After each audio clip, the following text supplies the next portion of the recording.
Y'all know what it is. MZ Talks Boxing.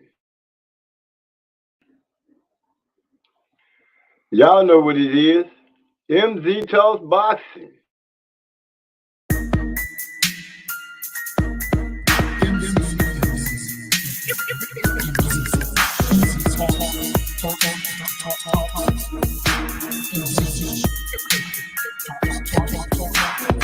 Let me make this abundantly clear.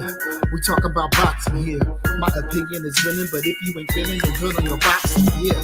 This mental headshot sting. So do these body blows that I bring. You wanted the big step to the ring. Let's go to the toe to the final bell ring. MZ Talks Boxing. Yeah.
Salute, salute, salute. What's up, Gil Coles? Number one in the house. First one to show up.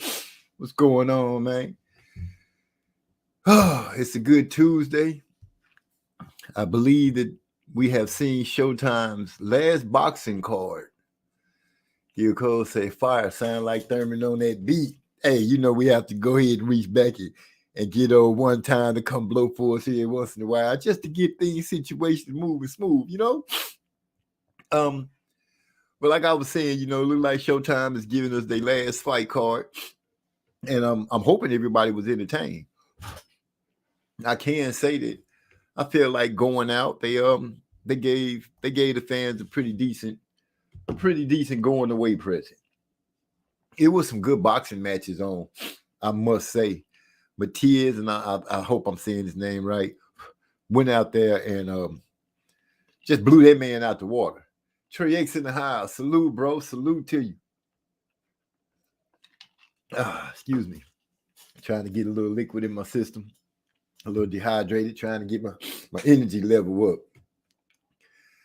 But I want to know if everybody was satisfied with Showtime's going away fight card. Now it's breaking down, and we're gonna have to start looking for our fight fixes somewhere else.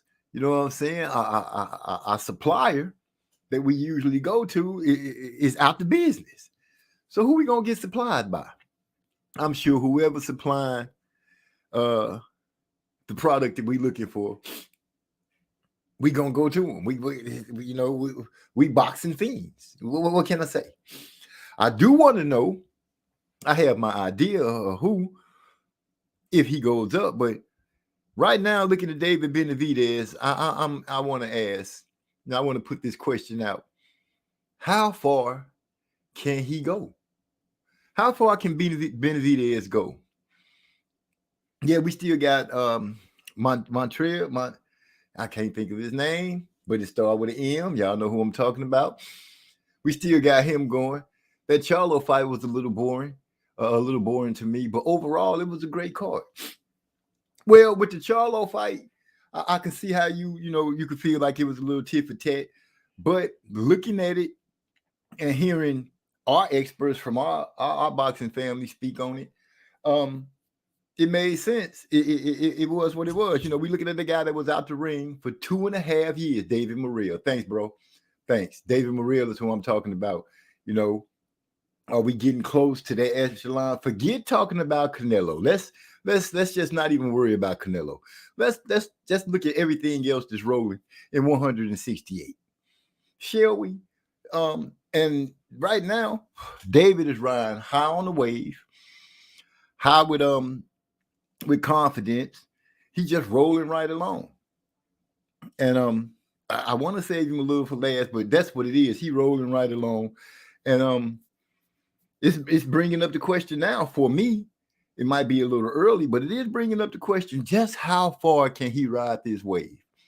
How much can he put behind himself and keep stacking up the wins until he finally gets the opportunity? Because he has been champion already, lost it on the scales. And I don't know if those of you remember, Canelo swooped right in and got it set up where he could fight for the belts without fighting Benavidez. Well, looks like things are coming back full turn, and hopefully he gets a chance to fight Canelo. I'm not hoping for the fight, but hopefully that man gets a chance. But anyway, I want to know how far you think he can go. Eric on the house. Salute, family. MZ Triggs and Gil Coles. What's going on, bro? I'm glad to see you in here. Trey X said Morel versus Benavidez is the fight in the boxing is the fight in boxing hands down. Excuse me. Whew. I think that's the one. I think that's the one myself. To think that anything else would be called for, like Demetrius Bivol, he would have to go up. And right now, I just want to see somebody finish out that division and make a run at it like that. The best fight in boxing. I got you, bro. I got you.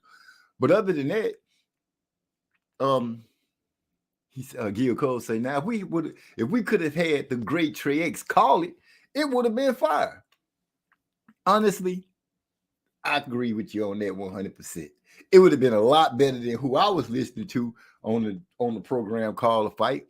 It just wasn't the same. You know what I'm saying? You get that ambiance that comes when the fight is on Marlowe's corner. We just have to go ahead and accept it. We missed out. Y'all not hearing me? We missed out on the last fight card from Showtime. Our family member didn't get to close the curtain, but it is what it is.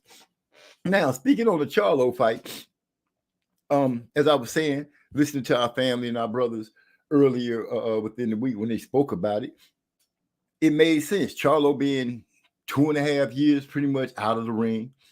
Jose Benavidez, as you can see now, pretty much, he not washed up, but you don't really bank on him going any further up the rankings as he is right now. I just don't see him moving in contentions for a title unless the boxing gods do some shifting and change the landscape. But for right now, I'm thinking he was the perfect fit for Charlo to get in. Not too dangerous, but dangerous enough where he can get a chance to see if, one, he still wants to fight, I guess, and two, what he thought a confidence builder. And I hope I'm putting it out there right. I don't want to take anything away from him, but to me, that fight was a confidence builder. The pay-per-view, but not the last card. Morel versus Agbeko is the last. Oh, okay. So that was the last pay-per-view. Okay, I can live with that. So it's not quite, but still, it still would have been just that much better if it was coming off of Marlowe's corner where I could have been here. What you think, Marlowe? This person did that. This person did that. I think it was more of a Charlo round, more of a Benavidez. You know what I'm saying? I missed all that kind of stuff. The 1-2s, the calls about how he looking raggedy like a roach and all that. I missed that. But we still got a couple of fights coming up. Plus, your favorite fighter is coming up still too. Is that on Showtime? Is that going to all be on the same Showtime card? Either way, I'm pretty sure. He said, I like that fight. It would have snatched the torch away from Canelo and forced him to retire or watch the fan base begin to jump ship. Man, Canelo, he going to do what he want to do. He already proved that to us. He going to step in the ring with who he wants to step into the ring with, when he wants to step into the ring with him. And pretty much up until now, the networks and the promotional companies have pretty much fed into it and given him exactly what he wants. Don't know how that landscape is going to change now that pay-per-views are I guess about to be like broke up a little more and set across the universe into different segues or different conglomerates' hands when it comes to this TV and how we watch them. But like I said, I'm gonna still watch and check out what's going on. Eric also said it was a safe, solid fight from all to look good, but not to be in any real danger. Yeah, so whoever handled him on that, I think they did a good job. They gave him a name that people wouldn't too much be ready to complain about because it's I think because the Benavidez name won, and Jose has built a little name for himself. People look at it and say he came back from being shot. He wasn't supposed to walk again. All these type of things play into effect. For a scratch of the surface type of fan, that's something big to look at. Oh man, this dude been shot. He come back. He finna fight this dude that's a champion. All that kind of stuff. But anyway, Maul looked. I say Maul looked okay. He looked okay. Against David. Against Jose, I'm sorry, not David, because David's fight was a whole different situation. But I was in I enjoyed the night of fighting, actually. Chantel, I don't know. I seen the Chantel and Katie Taylor fight. I seen what people had to say about that. I still haven't went back to check out the slow motion, not to just jump fights like that, but I jump fights like that. I still have to look at the fight and see in slow motion. Did they feet get tangled up when Katie Taylor got dropped, or was that that drop from a punch? I haven't had a chance to really peep it out yet, but I will, and then I'll give more of my opinion on it afterwards.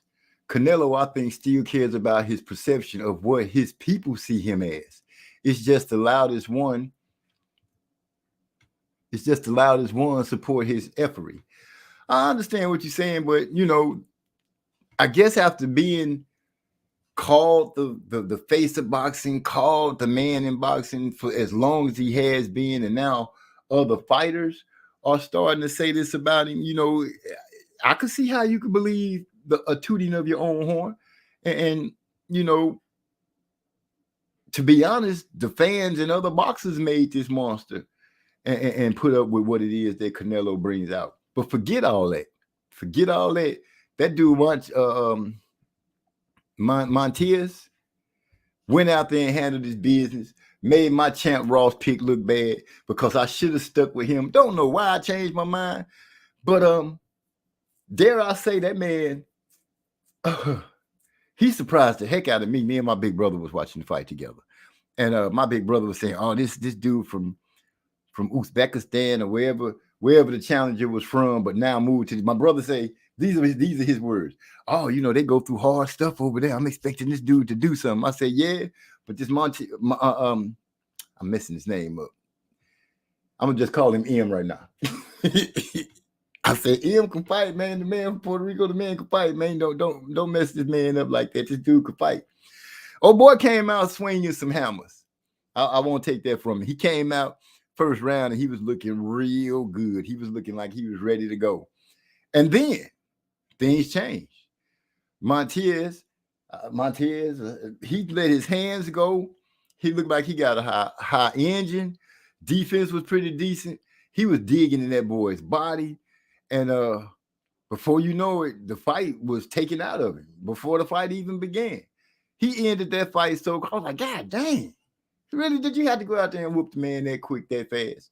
I didn't even get a chance to sit down in my chair that good and get my little old meal that I was trying to enjoy while watching the fight. But it was a good deal. A very good deal. I think he showed and proved. Now I'm hearing other channels calling for he fighted 140, right? For calling for Devin to step in the ring with him. But I'm like, let Devin go ahead and fight Regis Prograis.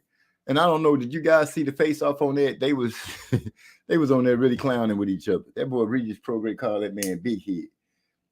It's a lot being said, but I can say something. A girl is laid on the inside too much. The fight looked easy until he started that BS. Yeah, it looked like he was doing this thing. But then Matias, I don't know, he just started letting his hands go. It looked like he went into another gear. And old boy just didn't keep up with it. He tried to fight off a little bit. I won't just take it away from him. But old boy, man, when he stepped on the gas, you could really see it. You know what I'm saying? I saw it. I saw the change in the dynamic of the fight once he stepped on the gas and started putting pressure on that man and bagging that man up to the ropes and had him languishing on the ropes. And that's what he was really teeing off at. That's where he could tee off the best at, because old boy didn't have nowhere to go. Put his back up against the rope and started eating punches. And I could say that guy was letting go of punches and bunches, and he was going up, down, down, down, down, up. He beat that man up. He just took the fight out of it. He took the fight out of him, right out of it. That's what I saw. But I enjoyed it. I say his name wrong, Ergavish, he looked strong in the first few rounds. Matias, I knew I was saying his name wrong, threw up that high guard and walked him down. I guess, to me, it looked like in the beginning part, he was trying to see if what was going to be coming at him was going to really affect him. Found out that it really wasn't that effective. And he was able to start saying, okay, my confidence is up a little bit more. Throw the high guard up. You ain't really got to worry about nothing coming around it or breaking through it. And you're right, Eric. Gil Coles, he just started marching forward and letting his hands go. Marching forward and letting his hands go. And it proved to be the right game plan, the right pick in the game plan at the right time, because the fight was stopped there. What was it? What did it go like? I want to say round three. Was it over in round 3? Either way, it was over quick enough where he could have still went out on a date or whatever. He went on, took care of his business, made it happen, rolled it right out, hands down. So hats off to Matias, number one. Hats off to him. Can't wait to see him fight again, and hopefully they get him up and have him ready to do his thing for a belt sooner or later. Let him get a chance to lick at that belt and see what he got coming on. Eric R say 140 got me excited. Oh, it jumped. Looking like when 147 was heating up. Could be. Maybe it could crank up and start boiling over, and we start seeing some cream roll to the top. But we still got to give it a little chance to see if the fights start being made. Just changing the venues and stuff like that. We got to see if these promoters and everybody is going to wake up and start saying, hey, you know what? We need to start giving these people the best fights we can give them. Because we don't know how long these people that own the airways are going to deal with them. You know what I'm saying? Who's going to come out the big bag of money next and make it happen? The 15-month layoff didn't help either. He definitely didn't look sharp. I give you that, Trey. The 15-month layoff. Any layoff, we just said this before. We just got to stop messing with the layoffs. I knew better. I went against my own better judgment, and still, I think I picked that man to take it to the distance and maybe try to pull it off. I was wrong. I won't do that dumbass decision no more. Would have been a problem for it. He said, Edgar, man, jumped on me again.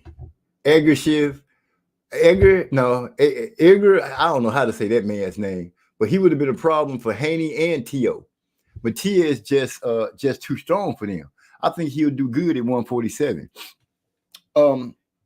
Is there talk of him going to 147? Because if it is, I missed that totally. I thought he was well and firmly planted at 140. At 147, I don't know. We're going to have to wait and see, because you got to remember, those are some bigger guys that squeezing down to 147 anyway.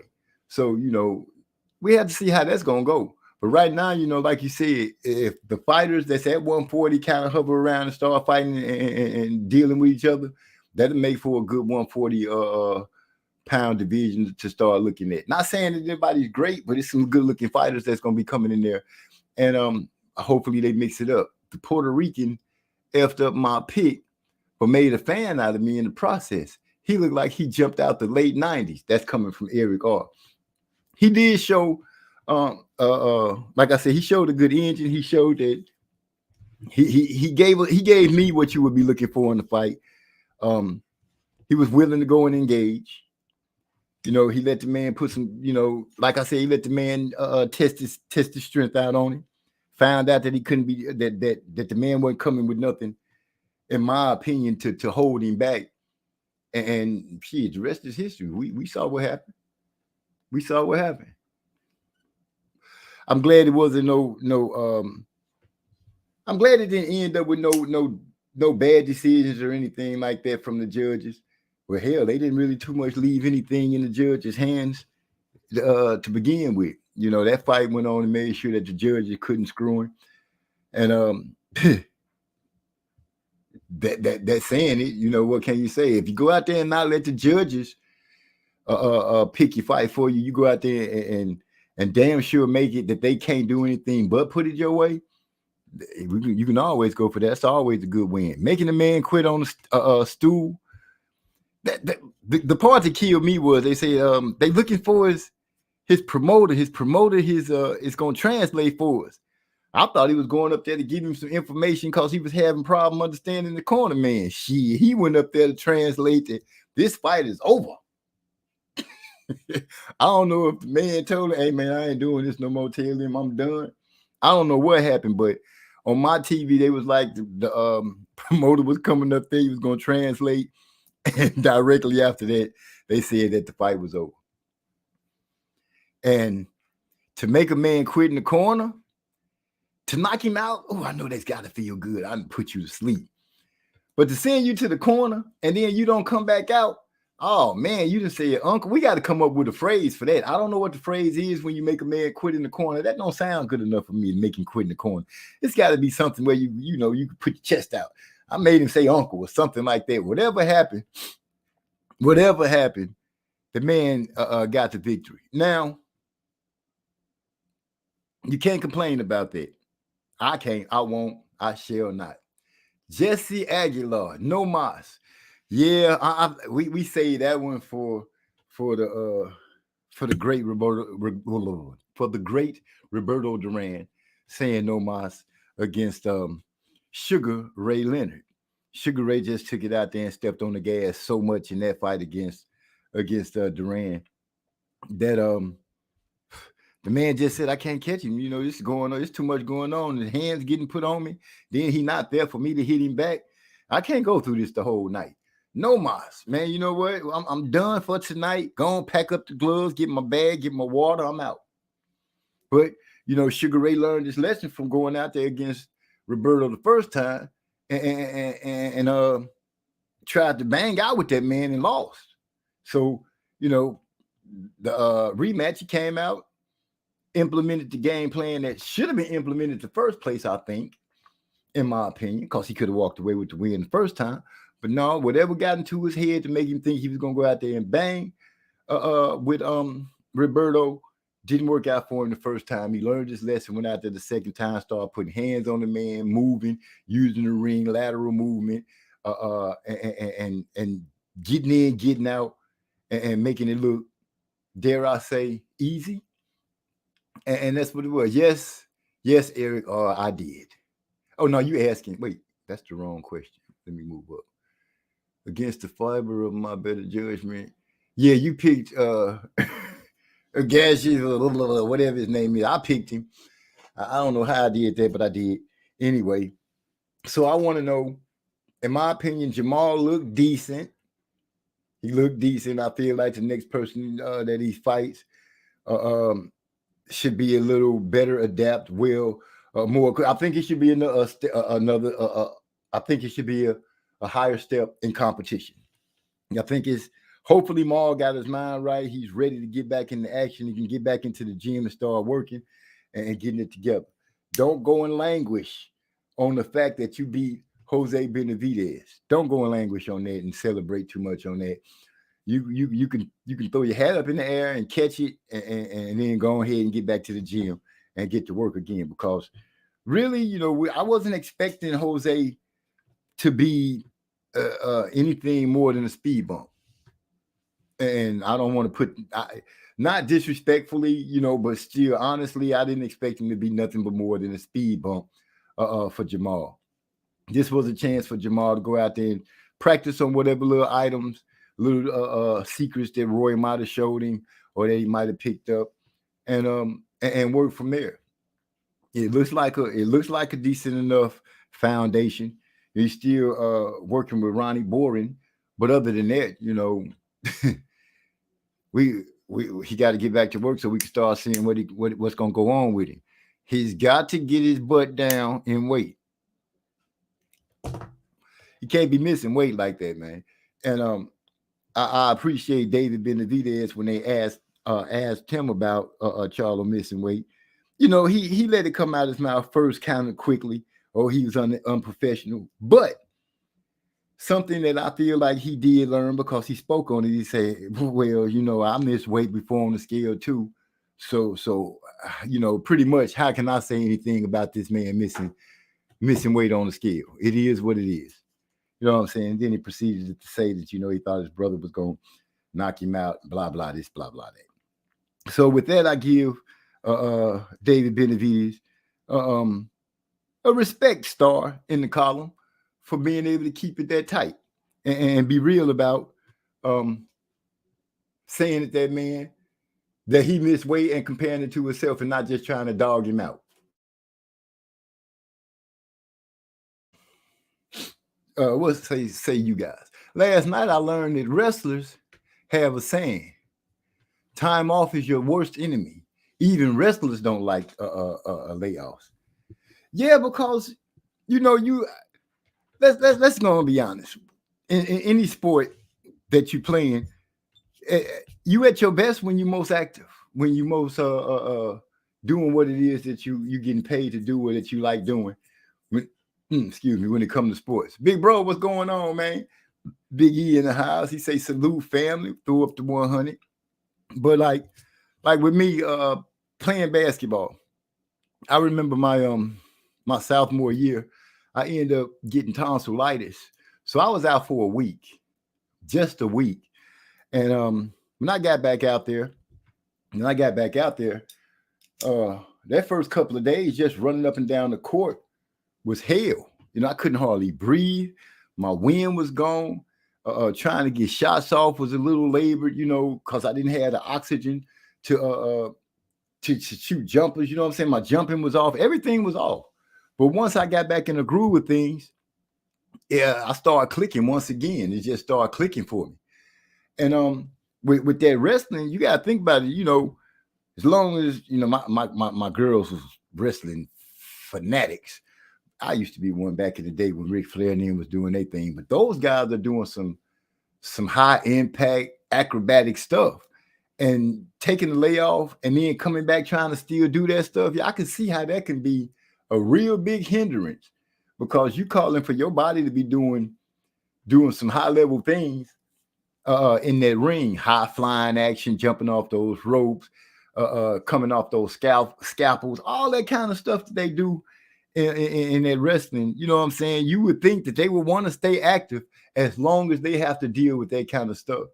So I'm starting to see, I'm willing to say, and I'm sure a few of you guys will agree with me, that a layoff it just sucks no matter what you're playing in. Baseball, football, soccer, especially if you a pitcher in baseball. You know what I'm saying? Your time and your arm, all that stuff got to get back right.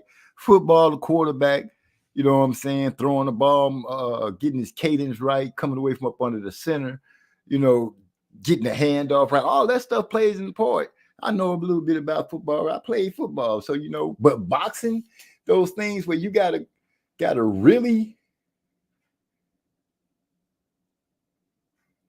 You say, you know, you used to watch those Von Erichs back in the day. Heck yeah, I used to watch the Von Erichs, man. Kerry Von Erich, Eric Von Erich. The Von Erich brothers used to, man, it sucks that so much bad luck hit their family because a lot of them, you know what I'm saying, died. But yes, you're not wrong. The Von Erichs, I cut for the Von Erichs, man. I used to go hard on the Von Erichs, the Road Warriors. You know what I'm saying? Don't get it wrong. I was in there. That's right. I was in there before I had kids. Me and my big brother. used to watch wrestling, we used to sit back and go crazy over Ric Flair, Arn Anderson, Telly Blanchard, Junkyard Dog, Hacksaw Jim Duggan, you name it, man. I remember you just shot me back real quick. Let me wind myself back in. We got Hyphy in the house. He said, in this era, excuse me, that my voice just jumped like crazy. I sounded like Earl Spence trying to say something. In this era of 2 fights per year, no fighter will ever reach their peak potential. You know what? You could be right, Hyphy, but I got a feeling that one of these fighters, we're going to see somebody that comes through that got that work ethic, that I want to be in the ring a lot. I got a feeling we got one of those brewing in the background, just waiting for their chance to pop the lid and come out. And then we'll have to see how people are going to accept them. Are they going to be willing to accept them and shine them in and let them attempt to be great? Or will they hurry up and try to start tearing them down before they even get started? We just have to see. But I got a feeling it's some fighters that's going to be able to pull our really pull our interest and make us really look hard at them. I got a feeling that's coming. I wouldn't say that we won't get that. This era is about to produce some things, I think. It's been a hard change of the guards because at this moment, so many different fighters have been thrown into the mix that we expected so much from, and some of them ended up being duds and not giving us exactly what we wanted. And some of them turned into prima donnas. And that's the reason we didn't get things from them. But I think in the long run, at some point the dam will break, and we'll start getting some guys that we can consider doing a thing and making those moves that we're looking for. I still haven't turned my eyes away from Demetrius Bivol, even though the boxing world still aren't giving him or Batur Arthur and giving him an Arthur they full props. Those are 2 guys that I feel like are holding it down and gonna give us some good fights every time they step in the ring. Hopefully, maybe we'll see them unify, but I don't know how hard that's gonna be. I'm not gonna sit back and just wait for that. I'm gonna just keep enjoying whatever comes through. He said, let me see. I can see an 8-year-old 6'2" MZ Ric Flair chopping niggas in the chest. Dude, if you can't take a chest slap, then you shouldn't even be in wrestling. Simple as that. That's one of the main things. And I tell you, before it became WWE, before what's it? I can't remember the daddy's name. The dude that's running wrestling right now. Before it was just all under one big umbrella, it was branched out. Like when we stayed in Atlanta had a branch, Texas had a branch. I mean, Georgia had a branch, Texas had a branch. It was different branches of wrestling. And the Four Horsemen was mainly in Atlanta. So I really got I got a chance to see Ric Flair, Arn Anderson, and Telly Blanchard quite a bit. Jim McMahon, that's his name. Appreciate that. I got a chance to see. Now, I actually met the Four Horsemen at Denny's one night with my big brother and his girlfriend. We were in Atlanta. And the strange thing about it, I was just a teenager then, around 16, 17, somewhere around there.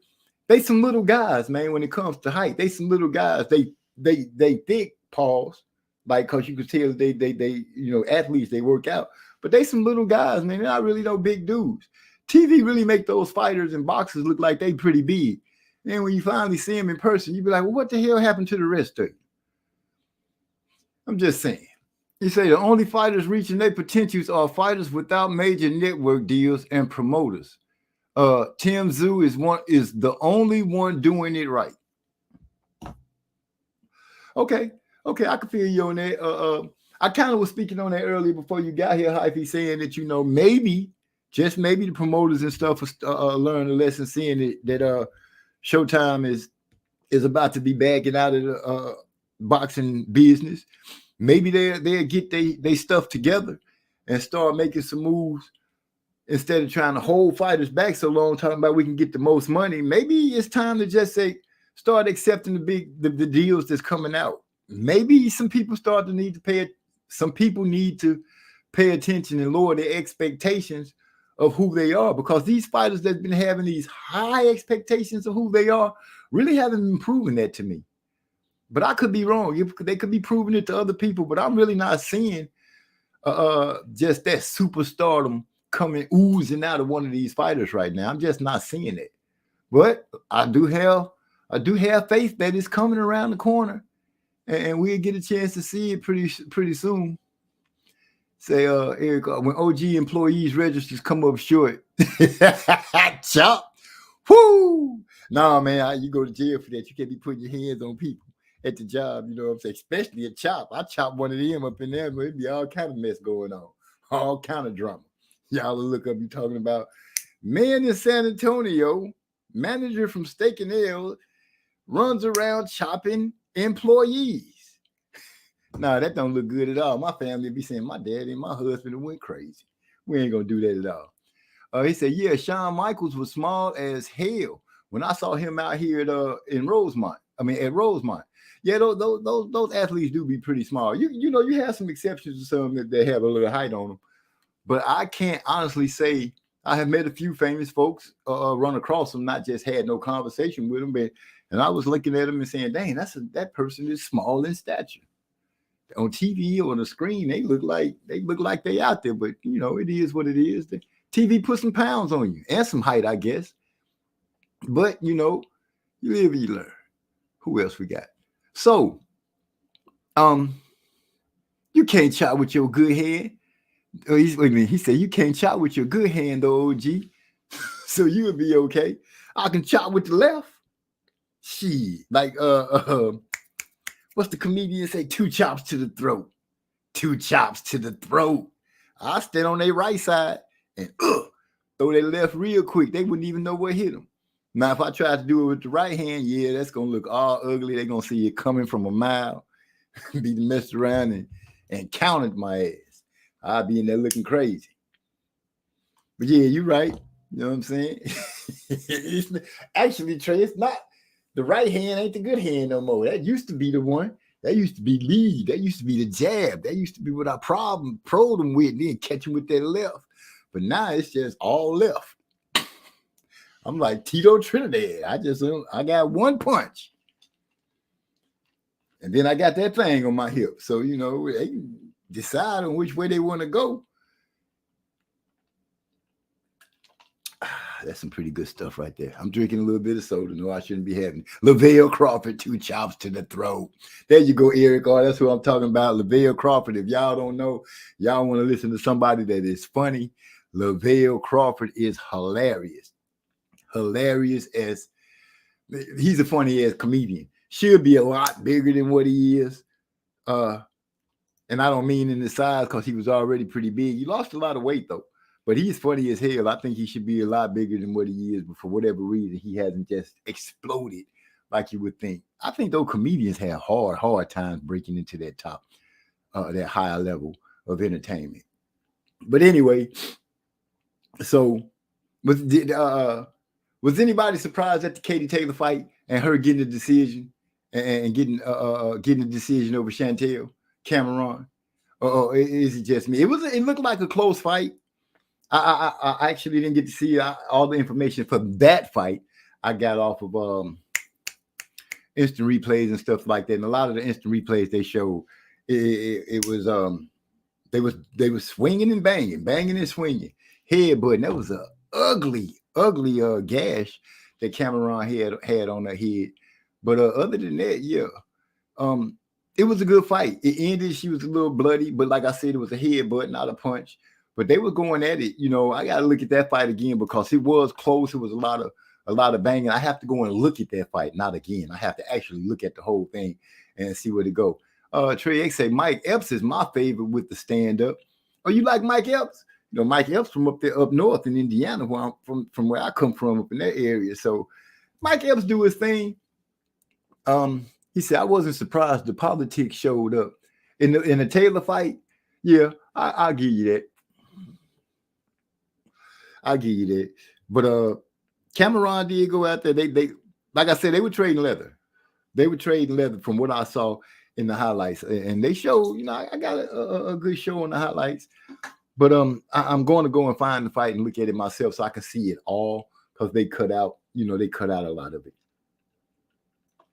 And I really I want to see the Katie really edge it out, or was it about that politics stuff?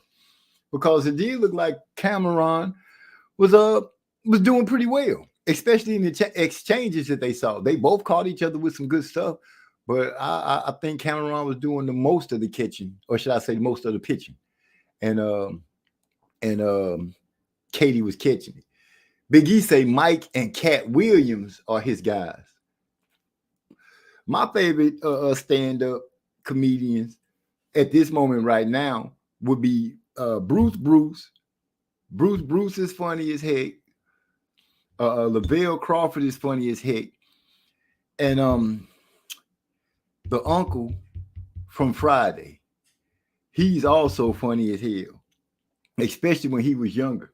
Armin Brown 09 in the house. What's up, sis? What's going on? She said, hey, MZ, chat, and mods. Blessings.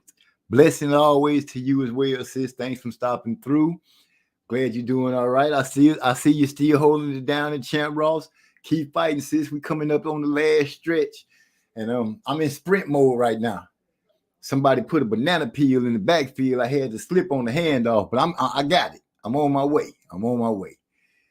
Eric R. say, I wasn't surprised people thought Taylor was going to get home cooking that first time. The fact that they ran it back home again had all the makings of politics. I still pick Cam. I feel you on that. I still pick Cam too. I like Cameron Diaz. Thanks to the social scientists or social scientific, or the governor of Alabama. All the different names that he got, I'm with him on that. He sold me on Cameron. She's pretty good. He say, thank you, MZ. I need to be in that top 10, though. You right. You can take the top 10 spot, and I'm going to cover anywhere from 9 and below. So that's what I'm shooting for. But you keep on trucking, sis. You keep on trucking. Keep it up. Everybody's speaking to everybody, and that's great. So I want to get to the fight that we spoke about the most, and that's Boo Boo Andre. Oh, wait, hold up. He said, my comedians is D. Ray Davis, Corey Holcomb, and Lavelle Crawford. I like Corey Holcomb. He's funny. D. Ray, he got he pretty good, but I put a couple of people above him. You know what I'm saying? His stand-up is funny, but it could be a little dry too. So I'm not taking away from him or anything. I'm just saying that sometimes to me he's a little dry. But he do have some funny lines, So yeah, I give you D Ray, but he not on mine. Eric, my comedians is Bernie, and we want all the motherfucking smoke. Man, Bernie, I have to put Bernie Mac up there in that realm with Red Fox, Richard Pryor. I have to put him up there with them. I got it. David Chappelle. Oh yeah, I can't forget about Chappelle. Right now, I guess if you had to put somebody at the top shining right now, the very pinnacle of funny men and funny women right now, he holds the flag. He holds the flag. Dave holds the flag. He holds the flag. And the way he does it, it's I can't even explain it. He can sit up and just tell stories and make you be interested in his comedy.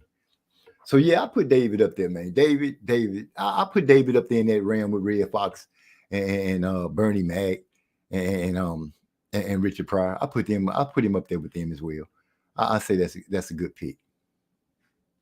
I put that. Say, LOL. Okay, Hyphy. Davis is in the league of his own. David who? Dave Chappelle. Like I said, he up there with those big names, man. Those big, to be in company with them. What can you say? That's GOAT status right there. That's GOAT status. I can't think I can't think anybody could have an argument against those names: Richard Pryor, Red Fox, Bernie Mac, Dave Chappelle. You'd be hard pressed to find somebody better than them. That's my opinion. from my lifetime. And I've seen Don Rickles, what's the man that used to I can't even think of his brother's name. It's a brother that used to come out to do the stand up and had the characters, but I can't remember his name right now. Bernie was cold with it. Bernie Mac's my favorite Bernie Mac joke is when he's talking about his nieces and his nephew. When he said go downstairs and get the ice cream and cookies. And he said, you ain't getting no ice cream and cookies. Y'all know the joke I'm talking about with the baby come downstairs, look him up and down. Y'all know what that means. She want a piece of it.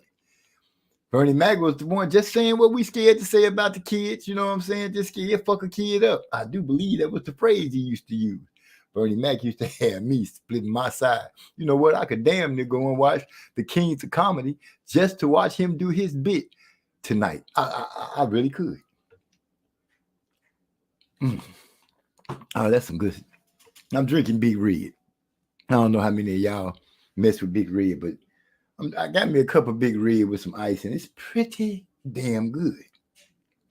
But the fight on my lips that we did speak about, David Benavidez versus him downstairs. You're right, Eric, or him is. Who the fuck is him? Him downstairs. Yeah, that's what he said. That's what he said. What the cookies and shit. Him downstairs. So, David Benavidez versus Demetrius Andrade. One, I want to know, was the fight entertaining to you guys?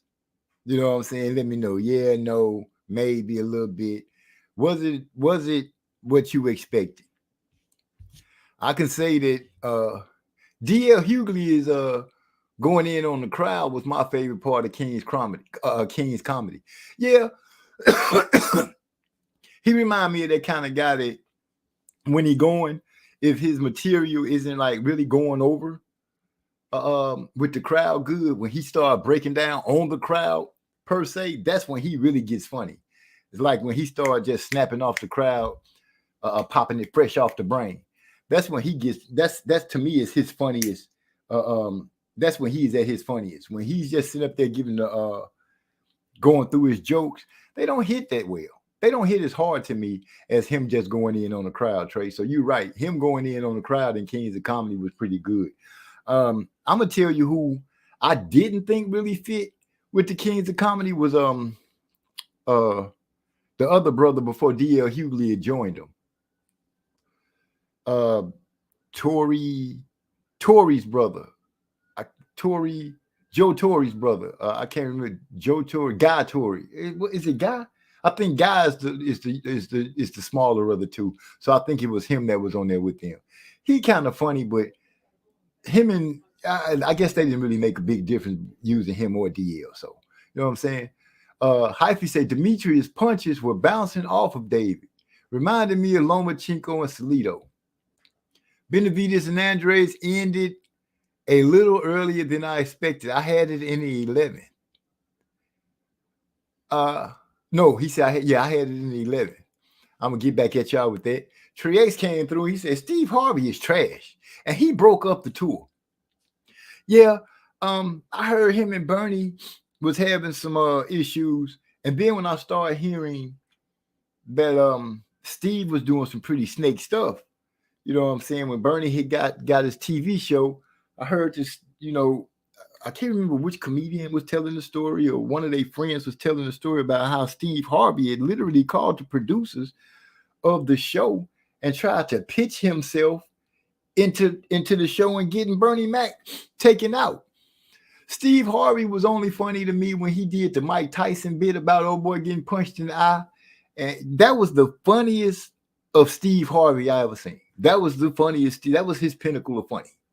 When he spoke about what was it, Mitch Green and Mike Tyson punched in the eye, and he was and his eye was doing the commentary about how he got punched. That was the funniest Steve Harvey that I can think of. Big Bro, that's a good one. Arnaz J. How could I forget Arnaz J? Arnaz J will have you splitting your side, man. He'll have you splitting your side, especially talking about his brother, who's a little special. I think he said he retarded. And the way he be hiking his pants up and make fun of him, that dude is hilarious. All these names that we naming right now, you guys get a chance to just go and pull it up if you just sitting around chilling with nothing to do and relaxing. Let your mind unfurl with some of those guys and they jokes. Don't miss out on Arnaz J though. That dude is hilarious. So actually, I never liked Steve Harvey. Wait, it jumped on me. Oh, I never liked Steve Harvey. I didn't like how he used to treat the brothers on the Showtime at the Apollo. Yeah, he had that slick, sarcastic way of saying stuff and doing things. You're right on that. Steve is an asshole. He was very jealous of Bernie. Natural ability. I feel you, Eric R. You know what I'm saying? You have that sometime with people. You know, you got that certain artist that can come through. Other artists just you know, they mad that they don't have that it thing about them. You know what I'm saying? Be happy with what you blessed with. If you blessed to make you some money and become rich, be happy with that. Don't be greedy and try to take somebody else money, because nobody gonna do it like Bernie. Nobody. Patrice O'Neal. Oh yeah, Gil Cole. Patrice O'Neal was good. R.I.P. to that brother. That brother was funny. He used to go, man. He had some good bits, some real good bits. Comic View was the lick. Comic View was funny. What was the Def Jam? Wasn't it Def Jam that Martin broke a lot of those guys and helped get their careers popped off? What was that? Def Jam Comic View? Def Jam, yeah, that was it. Def Comedy Jam. That's it. That's what I'm trying to say. Def Comedy Jam was it. When Martin was on there when he was the host, and all the different people that came through there that got a chance to blow up and shine. You couldn't go out and do that. You couldn't go out without watching Def Comedy Jam. I remember sitting up with my wife and her sister when we was young, watching them do all that crazy stuff, having you laugh and shucky ducky, quack quack. He be on there. Chris Tucker came through there doing the Michael Jackson. Slow down, Tito. Damn. Is that my hoe over there? Stop the car. Slow down. Wait a minute. What do you say? Is that my hoe over there? Slow down, Tito. Stop the car. Just slow down, Tito. Damn. Get out. Where my money at? Slapped it. Ali Shadiq is a great storyteller. Deion Cole is underrated. Deion Cole is a good comedian. I like the way his delivery is. That Ali Shadiq, he's from Houston. I can say I respect the brother. He's been chipping away at it for a good little minute now. He's starting to get a little shine. But his stories are funny, especially Mexican in boots. Mexican got on boots. What that mean? Mexican got on boots. But that's, you know what I'm saying? That's that jailhouse story. People that been to jail really understand when the Mexican got on boots and they going outside. They don't never go outside. Mexican got on boots. That means it's about to be a problem. It's about to be a problem in the rec yard. Best you don't go out there with Mexican got on boots, because it could be a problem. You might end up being the one that they're looking for. A very underrated comedian, in my opinion, is Damon Wayans. Ooh, Damon Wayans. Major Pain. I think the reason, I could be wrong, but in my opinion, I think the reason he might be a little underrated is because his comedy is set in film and not that much in stand-up. I haven't really seen a lot of him in stand-up, but when he do get out there, he is funny. I think out of the Wayne brothers, he is the funniest of them all. He's funnier than Marlon, and he's funnier than Keenan to me. I think Damon is the catalyst in that family when it comes to being funny. I think he holds the mantle in their family. Yeah, I could just imagine being in that. They kids. They children, not they kids, because they ain't got a bunch of little goats. But they children are funny too and look just like them. I saw them in they stay on program for 1 minute, for a slight minute. Don't know what happened to it, but they kids are quite funny too. They just got a funny family, period. But back to Demetrius Andre. Let me catch what Hyphy had said earlier. Moving up. Okay, he said Demetrius' punches were bouncing off of David, reminding me of Lomachenko versus Salido. I think he started off throwing a lot of arm punches, in my opinion. He started off rapid, moving around, but and letting his hands go. But David is proven to be a little stronger than what we're giving him credit for, I guess. You know, he was able to block a lot. He that standing up straight, that punching down that Demetrius Andre came into play quite well, especially when he caught him with that right hook, and then Demetrius bent down even lower, which gave David the chance to send chopping punches on him. He gave up his height. I'm hearing that he came in at close to 190 pounds in the fight, which you know, I guess is okay, but that's a hell of a rehydration. And then not to have been there that long, you know, the layoff, it wasn't really a layoff. He just wasn't able to maintain that energy. He just wasn't able to maintain that energy, especially with David being, like I said, you know, me and Trey X had the conversation last week, that if Benavidez didn't do something to collect respect from David Benavidez early in the fight, that it was going to be a hard call for him to pull off the win. I figured that he might have a little more in him, that he could take it to the end and probably win by decision. In no way did I see him catching a punch, and it was a fast punch. It wasn't a slow lethargic punch. He caught him with a right hook that was swift with it, and it connected. Oh my gosh, did it connect? And it was downhill from there pretty much. Benavidez did try to mount another little comeback, but like Trey said, he threw a lot of arm punches. He showed his Caleb Plant with the arm punches. Man, he wasn't really sitting down on him like he needed to. And like you said, he was bouncing off of Benavidez. Benavidez coming with the high guard and steady coming at him, steady coming at him. And that's starting to prove that tall, rangy fighter that can bring that could steadily bring pressure. You can't make him bag up. You can't make him stop. You can't make him change his mind. If you ain't got some more cannons and some wrenches and some hammers in your tool bag, your ass is in trouble. And that proved to be what the situation was with Demetrius. I read what somebody said Demetrius was just too old, too slow. And it was something else they said.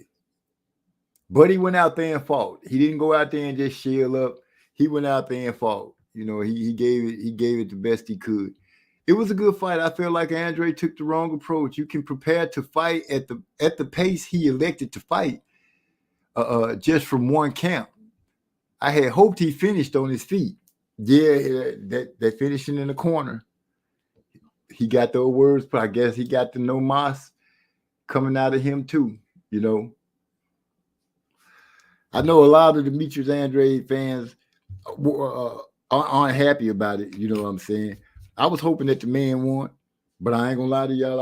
I picked against him. I picked that he would make it to the end of the fight. Like I said, I did not expect him to get stopped. Round 6, was it? I think it was round 6 that he got stopped in. Dang. But he came out to do his thing. Now I'm gonna be honest. At this moment right now, I do not think that Maul should turn his eyesight or let anybody talk him into jumping in the ring with Benavidez right now. I think Maul should concentrate, get himself back in shape where he can make weight, unless he at that point where he just can't make that weight anymore, and get his ass down to 160 and be happy. I don't think he should be messing around too much right now at this moment with those 68 pounders. If somebody feel different, put it in the comment, let me know. But I think he should slow down a little bit. Let me see. Damian Wayne's great pick. Believe it or not Damon ain't too far off from Dave Chappelle. He's very overlooked. But like I said, I think a lot of Damon's success came from from movies, TV, and Living Color. You know, people used to him there, and I think, you know, you get some, excuse me, you get some comedians or some people that you expect certain things from their craft to show good. They show good in their movies and their TV shows, and then when they stand up on the stage, it loses a little bit. And for some of them, they're funnier on stage than they are in the movies. So it just depends, I think, on the artist, the comedian themselves, and how that stuff comes out to you to be funny. Where was I? Don't give codes, but I'll check him out. Let me see. Who is it that Damian Wayne? Triggs, you ever seen Robin Harris stand up? Okay. Robin Harris, oh man. That's one of the ones that you say, right when people latched on to him and was like, here's a funny guy, we lost him. You know what I'm saying? That kind of hurt. Pops from what was House Party? Then he did the Baby Kids. That Baby Kids bit that he did garnished so much. You know, he got didn't they make a movie from Baby Kids for Robin Harris off of that Baby Kids comic joke that he told? I believe, yeah, they did. That Baby Kids was something else. Trey, you get a chance to check him out. Check him out, man. He's not really old school. He's from the 90s. We lost him in the 90s. You know, he was part of the Kid and Play House Party thing. He really was the comedic genius, if you ask me, that was in there. And he was one of the kind of guy, one of the comedians that they implemented his jokes literally into the movie. They actually set it up where his jokes could flow into the movies like it was all part, you know, just like that. Sinbad needed to get his flowers. Sinbad, underrated, old school, funny guy. Yeah, he was Sinbad was pretty cool. Sinbad had got some good jokes. Sinbad was, you know, I give Sinbad his thing, but I wouldn't put him up as high as Bernie Mac and those guys. I put him like a level below. I wouldn't even say shoot, I don't want to put him too far down because it's so many funny people, but it's only a few of them that are just funny set like that. I have to think about where I would have to put Sinbad. I wouldn't put him out too far. He did have his own show, so you know that says a lot. He said, Gil Cole said, my bad, OG, back to boxing. Oh man, we just having fun. You know how we do. We sit back, a little bit of boxing, talk a little bit of the comedy. That's what we got going on. That's what it is. Oh my goodness. Eric R just came out with a great one. First, let me say the pace that David said can't be denied. No, it can't be denied. Shit. David just right now is on the roll. That's why my question was, how far do you think David can go in this 68 division? Who is going to be more than just a speed bump in this man's path? Will he be able to prove that he can beat up everybody until he finally gets to where he wants, and that's the belts? Or is it going to be somebody that can come through and say, you know what, the buck stops here?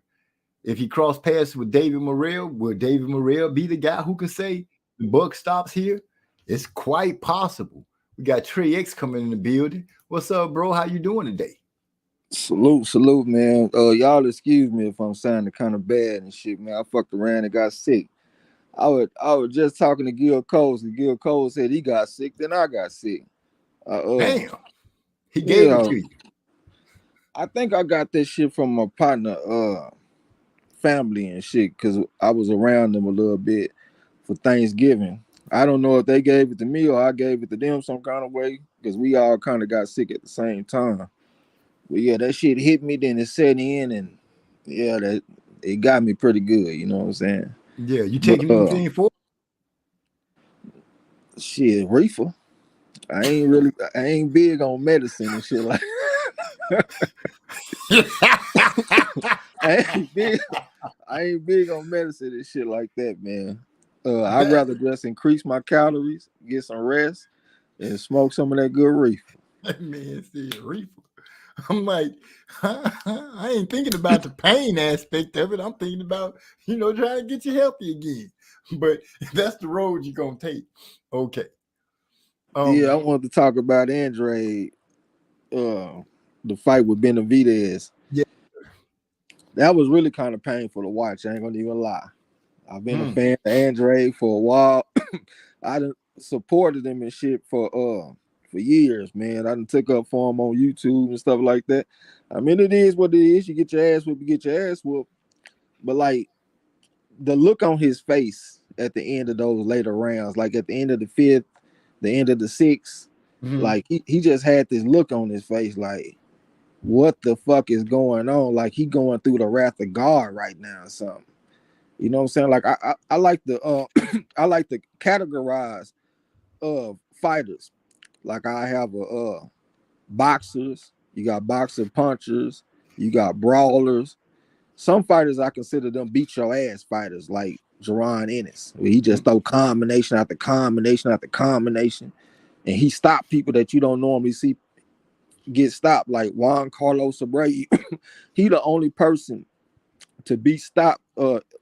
Jerron Ennis the only person to stop Juan Carlos Abreu, and he done been in the ring with fighters like Charles Conwell and shit like that. That dude tough, but he get in there with Ennis, he gets stopped. Uh, People like David Benavidez, I consider them emergency fighters. They put your ass in emergency mode, and I saw emergency all over Andre face. And what get me frustrated is talking to boxing fans outside our circle. That's really why I only fuck with y'all. I don't even fuck with nobody else on YouTube because people they frustrate me so much. I heard people talking about how Andre is a hype job and he trash, he was overrated and all this kind of stuff. They don't understand the type of situation he just went through. He just went through the toughest situation that you can be in a boxing ring at the very top. The style that Benavidez brings, it's hard to be a favorite over that. Like if you get in the ring with somebody like Benavidez and y'all he in this type of weight class, like his initial weight class, he ain't moved up to 175 or potentially cruiserweight, anything like that. If that motherfucker at 168, ain't nobody no favorite over no fucking David Benavidez. I don't give a damn who it is. You can go get Andre Ward and bring him out his prime and put him in there with Benavidez. Benavidez is the favorite. I know some of y'all might be like, man, now you tripping, Trey. No, I'm not. This is a style that's hard to surpass. Like I done talked about Willie Pep and Sandy Saddler. We done seen Luis Neary and Brandon Figueroa. We done seen countless few fights with Benavidez. Y'all see how that shit go. We done seen people like Sebastian Fundora wear people down. I know he got stopped in the last fight, but you done seen how that shit go where you got that big pressure fighter with that length and that size and that gas tank and that chin and all and that work rate, that pace. That's hard as fuck. So people gonna probably underestimate Andre moving forward. If you put Andre in there with somebody like Charlo, he'll whoop Charlo ass. I'm telling y'all that right now. But I will say this too. I'm frustrated because Andre is an unnecessary ass southpaw. He didn't have to be no southpaw. And he kind of one-handed. Like when he throw the hook looked good, got a little snap on it. But when he throw the left hand, it feel like tink, tink. I swear that's what come to my mind. It looked like Like he he land the tapping left, you. yeah, like he'll tink and then come back with the hook with a swap pow, like type of punch. But the left hand, he just touching him. What if he was right-handed? Well, he is right-handed, but what if he what if he fought right-handed and was able to really drive a hard right hand on the motherfucker and then come back with your hook? See, like one reason why people don't like to convert, because sometimes you'll turn a fighter into a one-handed fighter where he only got power in one hand. If he was an orthodox fighter, he could potentially have power in both his hands. You know what I'm saying? Yeah. So that was just frustrating, man. His dad, to me, fucked him up as far as getting action because he turned him into a southpaw. I think he fucked him up even more because he turned him into like a one-handed fighter, essentially. I blame his pops, man, for a lot of this shit. And plus it's just the bad luck of Andre where he couldn't get the big fights at 154 and 160. He had to go all the way to 168 and then fight the monster at fucking 168. El Monstro is the motherfucker's name. You know what I'm saying? Yeah. Like I just feel bad for the guy, but he went out there. He tried to do what he had to do. He got off in there and threw some combinations. He didn't get out there and run from the motherfucker all night. Now He didn't went do off that. in there. Yeah, he went off in there and tried to fight. So salute to Andre. Anybody that's saying differently, I don't really think you understand boxing as much as you think you do. You definitely ain't never been in the ring with nobody that's like a David Benavidez, like that big motherfucker with that gas tank. You ain't never been in front of that because if you have, you would understand what just took place. You know what I'm saying? But hopefully Andre come back with some and get some big fights and some more opportunity. Yeah, like I said, the changing of the pay-per-view and Showtime getting out of the game. Hopefully, he get somewhere where the fights do happen for him. Because the talent finna have to pool together pretty much, if you ask me. But we have to see how they go. We got the Kane in the house tonight. I don't know what it is saying today, but we got the Kane in the house tonight. What's going on, bro? I told you guys, the Mexican monster gonna make me proud. The Mexican monster.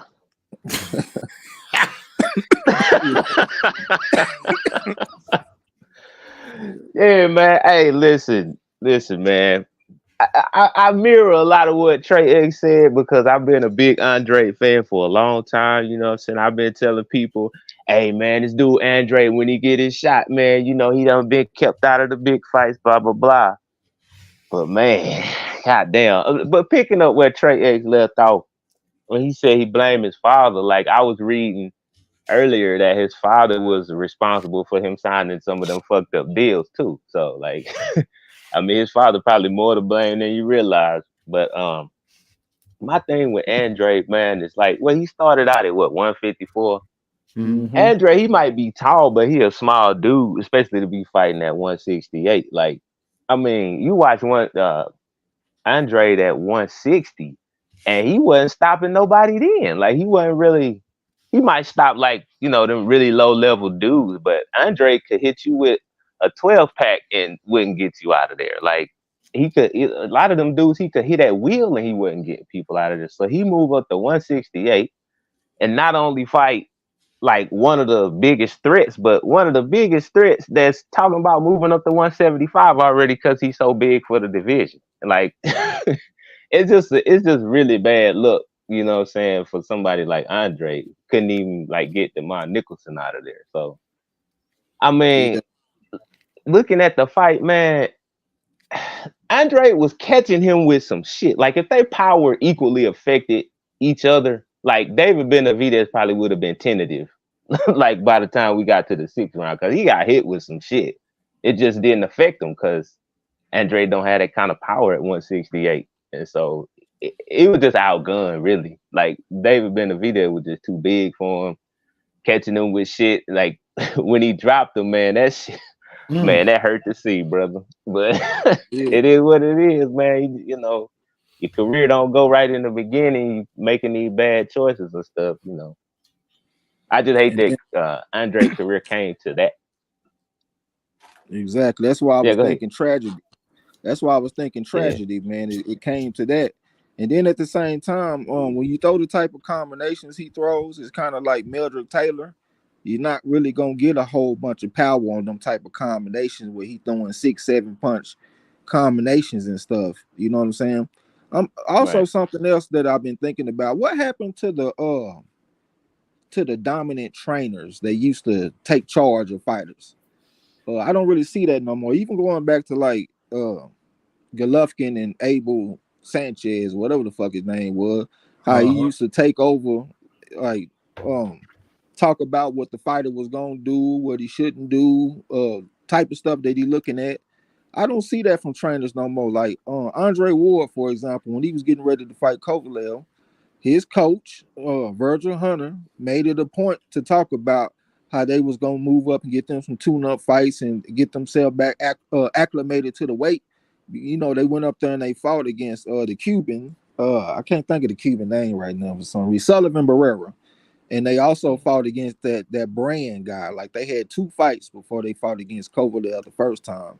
Andrade, he only had like 1 fight in the last 2 years or something like that. Like he had a fight in January, but before then he hadn't had a fight in like a year. I feel like if he had a trainer like Virgil Hunter, I don't think he would have allowed him to be in that position.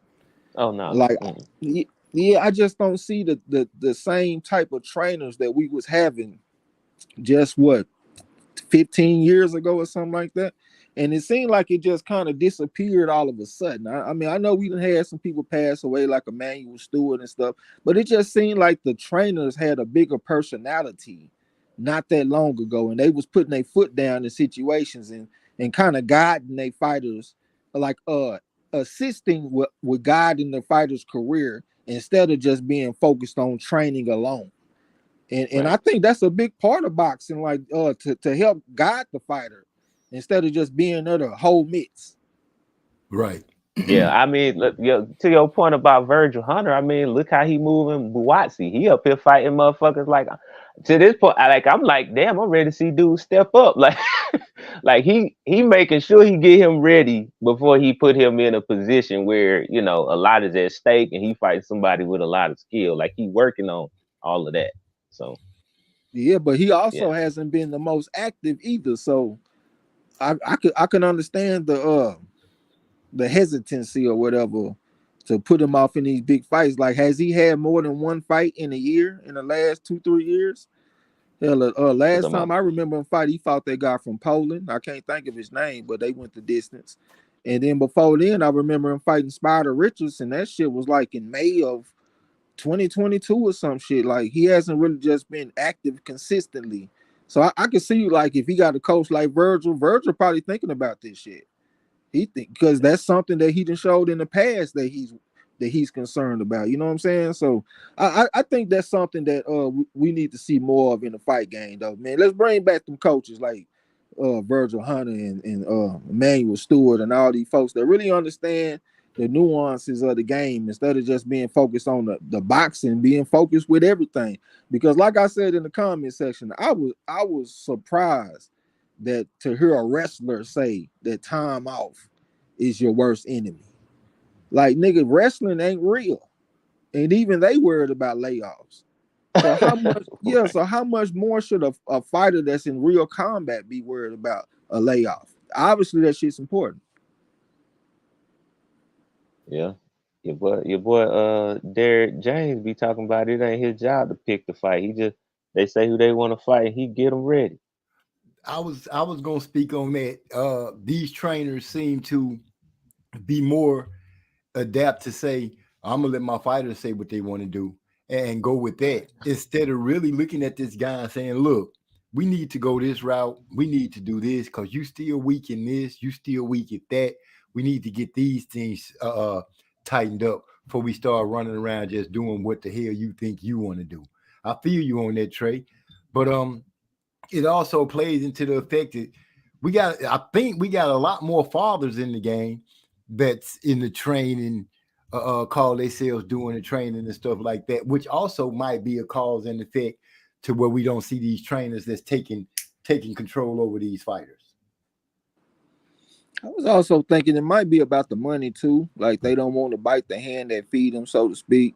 There's been a lot of fighters doing a bunch of changing in trainers. So it seems like maybe the trainers want to just stay in their lane. Hopefully they don't offend the fighter and they can stay on the payroll. If they overstep their boundaries, the fighter might get rid of them and change trainers, because that seems to be pretty prevalent today. Shit, if you worth your salt, you can always get picked up again. And that's just, me with just regular thinking. They might not think like that, the check, that paper that they get in there might be what they need at that time. But shoot, like I said, I'm a firm believer that if you worth your salt in what you do, somebody's always looking for you.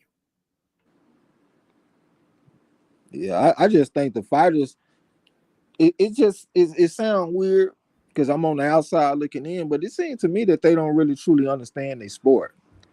Like I hear Shakur Stevenson talking, he putting down the amateur background.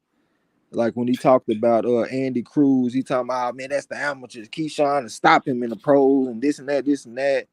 I see stuff like that. Then I see the fighters overlooking these layoffs, going into big fights, coming off of 17-month, 15-month, 13-month layoffs.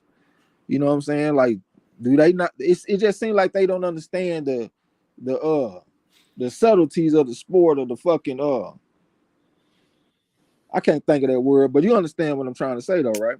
Yeah, I understand that the subtleties that they need to get as far as The the craft goes. intricacies. The intricacy. I was thinking about it's another word that I was trying to think about, man. Like if you got a Okay. quarterback and he real the intangibles, I guess I was trying to say. Okay, it's okay, yeah. Okay.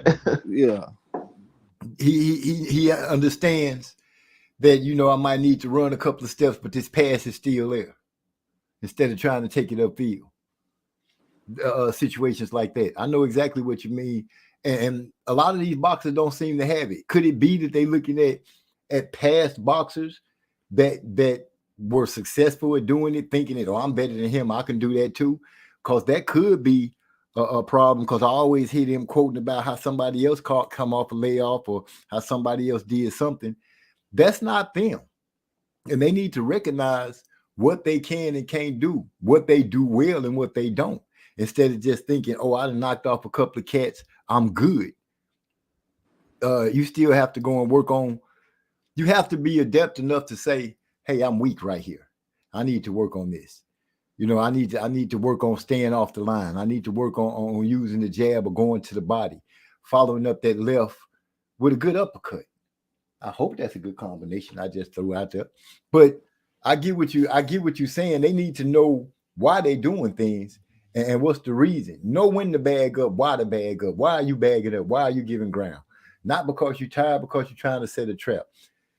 I just don't think these guys are really recognizing what they can do and what they can't do. I think Boo Boo went out there. He thought he was going to be able to. I'm hoping that he thought he was going to be able to put something on David that make David respect him, and he just didn't have enough firepower to do that. And in the course of trying to do that, I think he burned up a lot of energy. I was really I think he thinking, will like, depend. Okay. I was just gonna say I was really thinking about the stuff that happened outside the ring that have importance. You know what I'm saying? Like good living. I mean, I know that should be easy. Like everybody should know that, right? But the fighters still fall to that shit. They be out there partying and drinking and all kind of stuff. And then you even hear stories about other drugs that these motherfuckers been on. That shit's important. The way you're living. You know what I'm saying? Your activity. I mean, goddamn, y'all really going into the biggest fights of y'all lives, coming off of over a year layoff. Like we've been seeing that on a pretty consistent basis too. That's what's tripping me out about it. And then I can't even put it all on the fighter. What about the damn promotional companies? They've been around for a long time. Like somebody like, I guess that's probably why Top Rank is the best to me. Because they've been around, they've been doing this shit. It seems like they understand this shit more than somebody like PBC. PBC routinely send their fighters into fights off long layoffs. Like they don't know shit about boxing. And then not only that, they put them in layoffs in cross promotional fights. You send your fighter over there to fight somebody from Top Rank and they go over there and get their ass demolished coming off a 13-month layoff. If you sign a fighter, ain't a fighter kind of entrusting you to move them in the right way to make him successful? I would think so. I would think so. I ain't never been no professional fighter, so I don't know what they thinking, but I would think that if I sign to a promotional company with somebody that's supposed to understand this shit, know what they doing, they not gonna move me in a way that's detrimental to my success. And if you put me in the ring off a year layoff against somebody that's good, not a tune-up, I'm talking about somebody like Naoya Inoue or something, or Terrence Crawford, you expect me to be successful? Like you're not giving me my best chance for success. You know what I'm saying? So I think they all got that shit fucked up, man. I feel that. Where Looking at the way it's been going, it makes a lot of sense. They're not setting them up for success. They just setting them up. well, see, I was gonna say about Andre coming into this fight, he was thinking. We talk a lot about how people depend on their athletic gifts, their reflexes, and all that type of shit. I was listening to him in that, was it All Access or whatever the fuck they called the little build up video, and Mm-hmm. he in there talking about I got that special magic. I grew up. My dad was spanking me while I was boxing, and I hit you with poom poom pow. You know what I'm saying? But you know what I'm saying? Yeah. That shit, man. It's like he thought he got so used to fighting them little F plus fighters that he was fighting, and he thought he was finna come in here and do that same shit to David Benavidez. Like, oh, I just got the skill. You know what I'm saying? I'm gonna beat him. And you know what I'm saying? Cause I just got the skill like that. That shit ain't gonna work against somebody like David Benavidez. All that skills pay the bill shit, man. It take a little bit more than that sometimes. You know what I'm saying? Like, just think about it. Size beats skill. Hmm. Like, when it comes Yeah. down to it, I'm talking about if you look at shit from like an extreme standpoint, you will clearly see that size beats skill overall. Like, let's say you fight an ant. Let's say you fight the most skilled ant. No, I'm serious. Let's say you fight the most skilled ant in history. Is there anything that ant can do to beat you? I don't give a fuck what kind of skill it got. It can't win. You know what I'm saying? Right. So it's not that extreme like when we look at the fighters, but you do start seeing a little bit of a parting of the waters when that size comes into the equation, and not only size with a lot of with a good chin, a high work rate with the pace and all that kind of stuff, good power, good length, like as far as the reach and stuff like that. Because like we done seen like Mayweather beat Corrales, right? Right. But if you look at Corrales was throwing no punches. That motherfucker wasn't even throwing 10 punches around. Hands was in Imagine, his pocket. imagine if Corrales was fighting like David Benavidez. That fight could have looked different. You know what I'm saying? Not Well, saying that he shit. I would have mean, won. It could have though. to your point, we saw him beat a lot of people, but we didn't never see him beat a heavyweight because like you said, it's a cap on your skill and how high you can go. So, Also, we didn't see him beat what's the big guy that fought at 147, 154, and 160? Paul Williams. A lot of people yeah. wanted him to fight Paul Williams. Paul Williams could have been a potential David Benavidez type of matchup for him. A big motherfucker with a good chin that's throwing a bunch of punches. Oh, because he had a good work rate. He threw a lot of combinations. That could have been a hard fight for Floyd, and it was probably smart that he didn't take that fight. Probably Well, strategic. He didn't take that fight. that part. But shoot. Trey X say an ant. And when you say ant, dude, I ain't gonna even lie to you. My mind automatically just seen a tough ass ant with 4 boxing gloves on, standing there talking, I'll whoop the shit out you right now, man. What you talking about? Adam Ant. Oh, not Adam Ant. You can't whoop Adam Ant. I'm sorry, Adam Ant had that power. Yeah, he was bad, but I'm just saying though, you could put a boxing glove on all 6 of their hands, and they're not gonna win. You know what I'm saying? The size advantage is just too much. Yeah, I could go with that, and not to mention the dude got skills with the size. He got skills. I won't even say that he just got a lot of skills, but he got a lot of experience and he can fight. You know He what I'm used to saying? spar with fucking Golovkin when he was like what, a teenager? Yeah, that's what he said. He was like 15 or something like that. He was young. But I still wouldn't say he's just the most skilled fighter, but I still think like he got experience. He done been in the ring with a lot of different styles. Like he was hitting Andre with the lead right hand and stuff like that. A matter of fact, he dropped him with I don't know if he dropped him. I know he hit him with this Golovkin-esque type of punch. Well, you know how Golovkin used to hit people on top of the head and shit. Kind of punching down. Well, really, it's kind of like an arcing right. That kind of go on top of your head. He threw a punch like that, but it landed like square on the face. You know what I'm saying? So he can just fight. Like I always say, man, really, I'll take a motherfucker that can fight over somebody that got like a lot of skills. That's just me, because I just feel like fighting is a big part of this thing. Like you can't take the fight out of the boxing match. like let's say you got a gym full of people that's been boxing and stuff like that, and you pull up to the hood and it's a bunch of niggas out there that just been fighting every day and they can really fight and they good at it.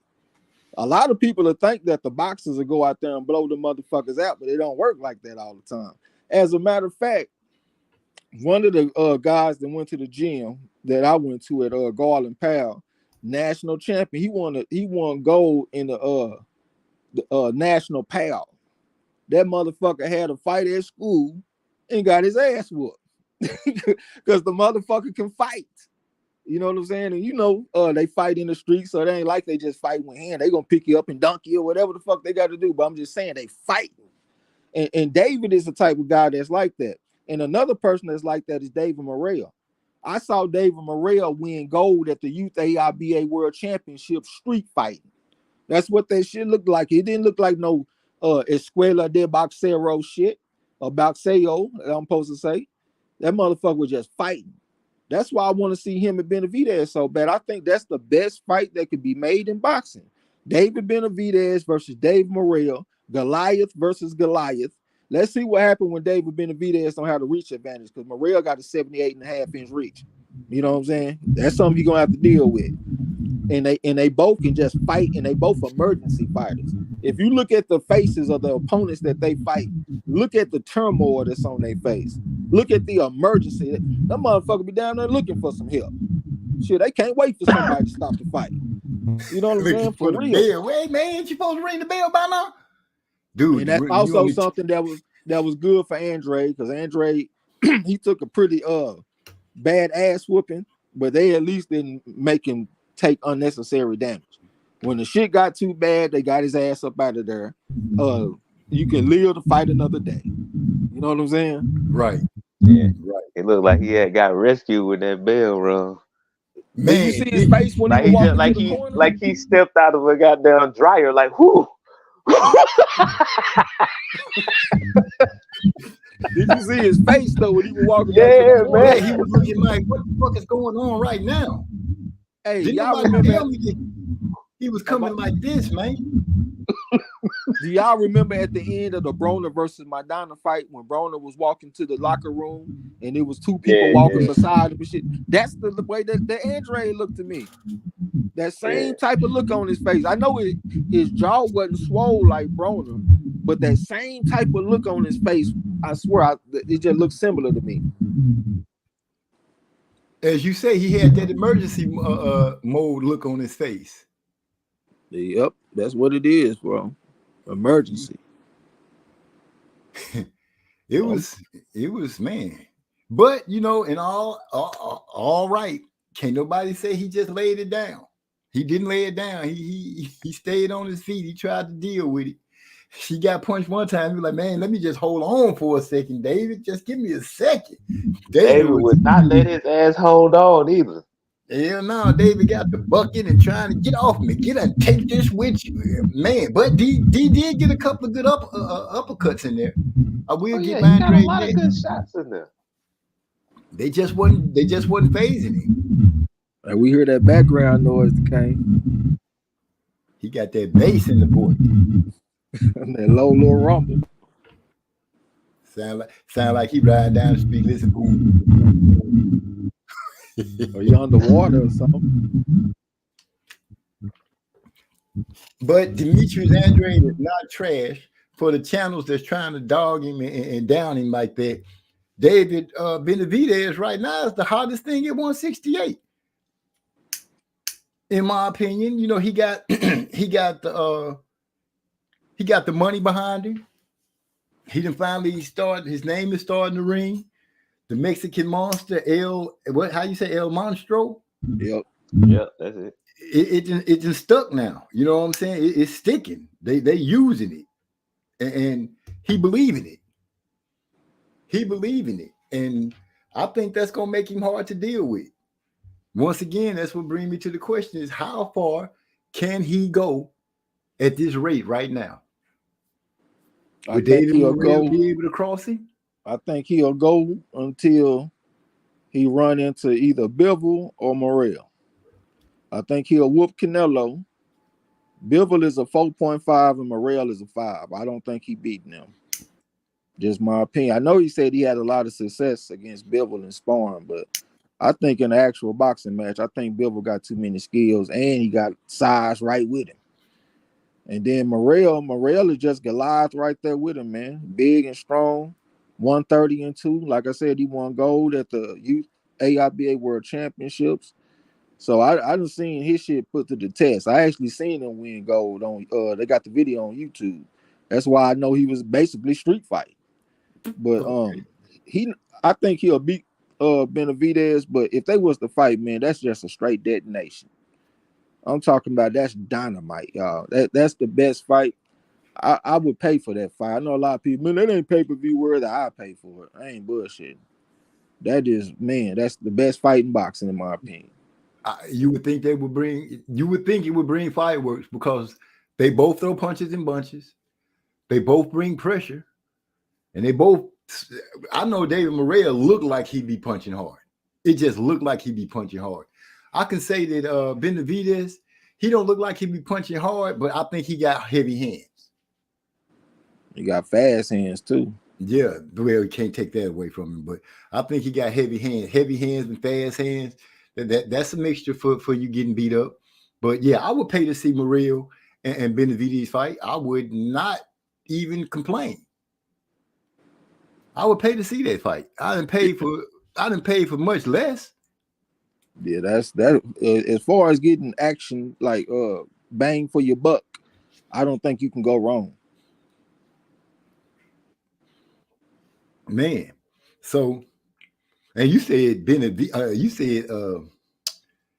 Bivol, my boy, he would have to step up to go deal with Bivol. I don't think Bivol would be talking about coming down. I don't understand why he think he can beat Bivol. They sparred a lot. They did a lot of sparring together, and he said he had success against him sparring. Yeah, that could be it. I just had to say that so I could hear the echo. Yeah, that's the reason that he gave. He said they done sparred together and he know what he can do against Bivol. Yeah, it's a real fight. And they're not practicing, and Bivol not just, I think Bivol, I don't know. I think Bivol I think it'll be a good fight, but I think Bivol will come out on top. I'm taking that 4.5 in them skill.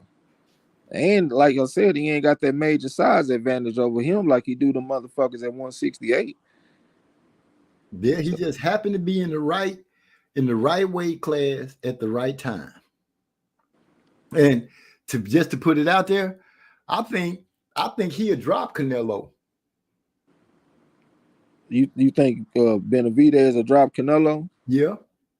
I think that'd be he might drop him, but I think it'd be hard to stop him though. I ain't gonna lie. Yeah, I ain't saying he'll stop him, but I think he'll put Canelo back. Canelo got Canelo too much. He do, but he also he has the habit of getting up against the rope and languishing a little bit. And when he be trying to do the head movement up against the rope, he eats punches. And Bivol goes, David Benavidez goes to the body in here. I think he'll be able to drop Canelo, man. If they get into a fight, I would look for him to drop Canelo. Well, you got to remember that Canelo's shorter, so that's that's a decreased amount of surface area to hit on. So the body work won't be as prolific against Canelo at 5'8" or some shit like that as it would against Andre when Andre's 6 foot tall. You know what I'm saying? So that's why they say styles make fights. So if he fight against Canelo, look for more head shots. You won't see as much body shots. And plus, to go to the body, he going to have to bring himself down to Canelo's level to go to the body. You know what I'm saying? So, he gonna try to throw more head shots and shit, probably try to throw more jabs and stuff like that. But I don't see a lot of body work in that fight from Benavidez. Okay. I kind of looked at him like, I guess I was connecting, comparing it to like Terrence Crawford going against Sean Porter because of such long arms. He was able to go to Porter's body, and it looked effortless because his arms are so long. And I was kind of giving that same shot to Benavidez. He got kind of long arms, so You know what I'm saying? I figure he could shoot a couple of shots to the body. I don't think he would go as much to the body, but I think he would sneak a few in there on Canelo just to let him know I can get there. But it's a big difference between a man that's 5'8" going against somebody that's 5'7", and somebody that's 6 foot or 6'1" going against somebody that's 5'8". So it's different. Like, I ain't gonna say he ain't gonna throw no body punches, but he gonna throw significantly less body punches against Canelo as he would opposed to like somebody like Andrade or Plant or something like that. You know what I'm saying? Because he ain't got the same type of area to hit on. And plus, Canelo is a good counter puncher too. So if he bring himself down to Canelo's level, it's a chance that he can catch a counter uppercut or something like that. So I can't see that. Okay, but I do still believe I'm gonna stand firm. I do believe that if they fight, that David would be able to drop Canelo. I think he'd be able to hit him and make Canelo lay it down for a second. I think he'll beat it there. But stopping him, I don't really see nobody at this moment stopping Canelo because he got good head movement. I will give him that. You know, since the Floyd fight, and you said, you know, you have mentioned him reinventing himself a few times. The thing that I have seen that stuck with him is his defense has gotten a little bit. He's not super great with defense, but he ain't no slouch either with his head movement and stuff. His head movement is, to me, is one of his big pluses, and him slipping punches and moving to not get hit. But like I said, wait, say that again. In that Daniel Jacobs fight, his defense looked immaculate. That head movement, the way, like, Daniel Jacobs barely could touch that man. You're right.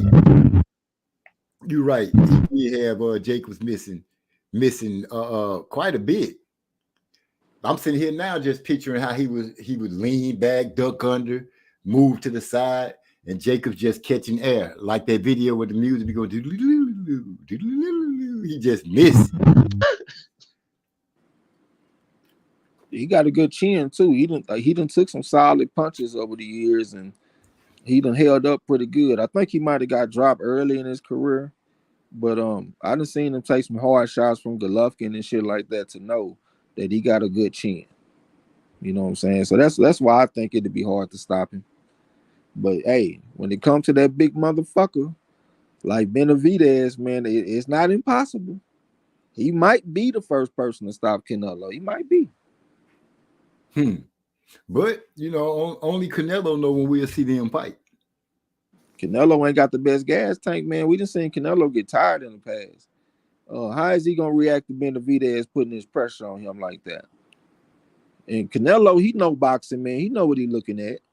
He know what Benavidez represents. True. He's not a dummy. He's not a dummy by no way in the fashion.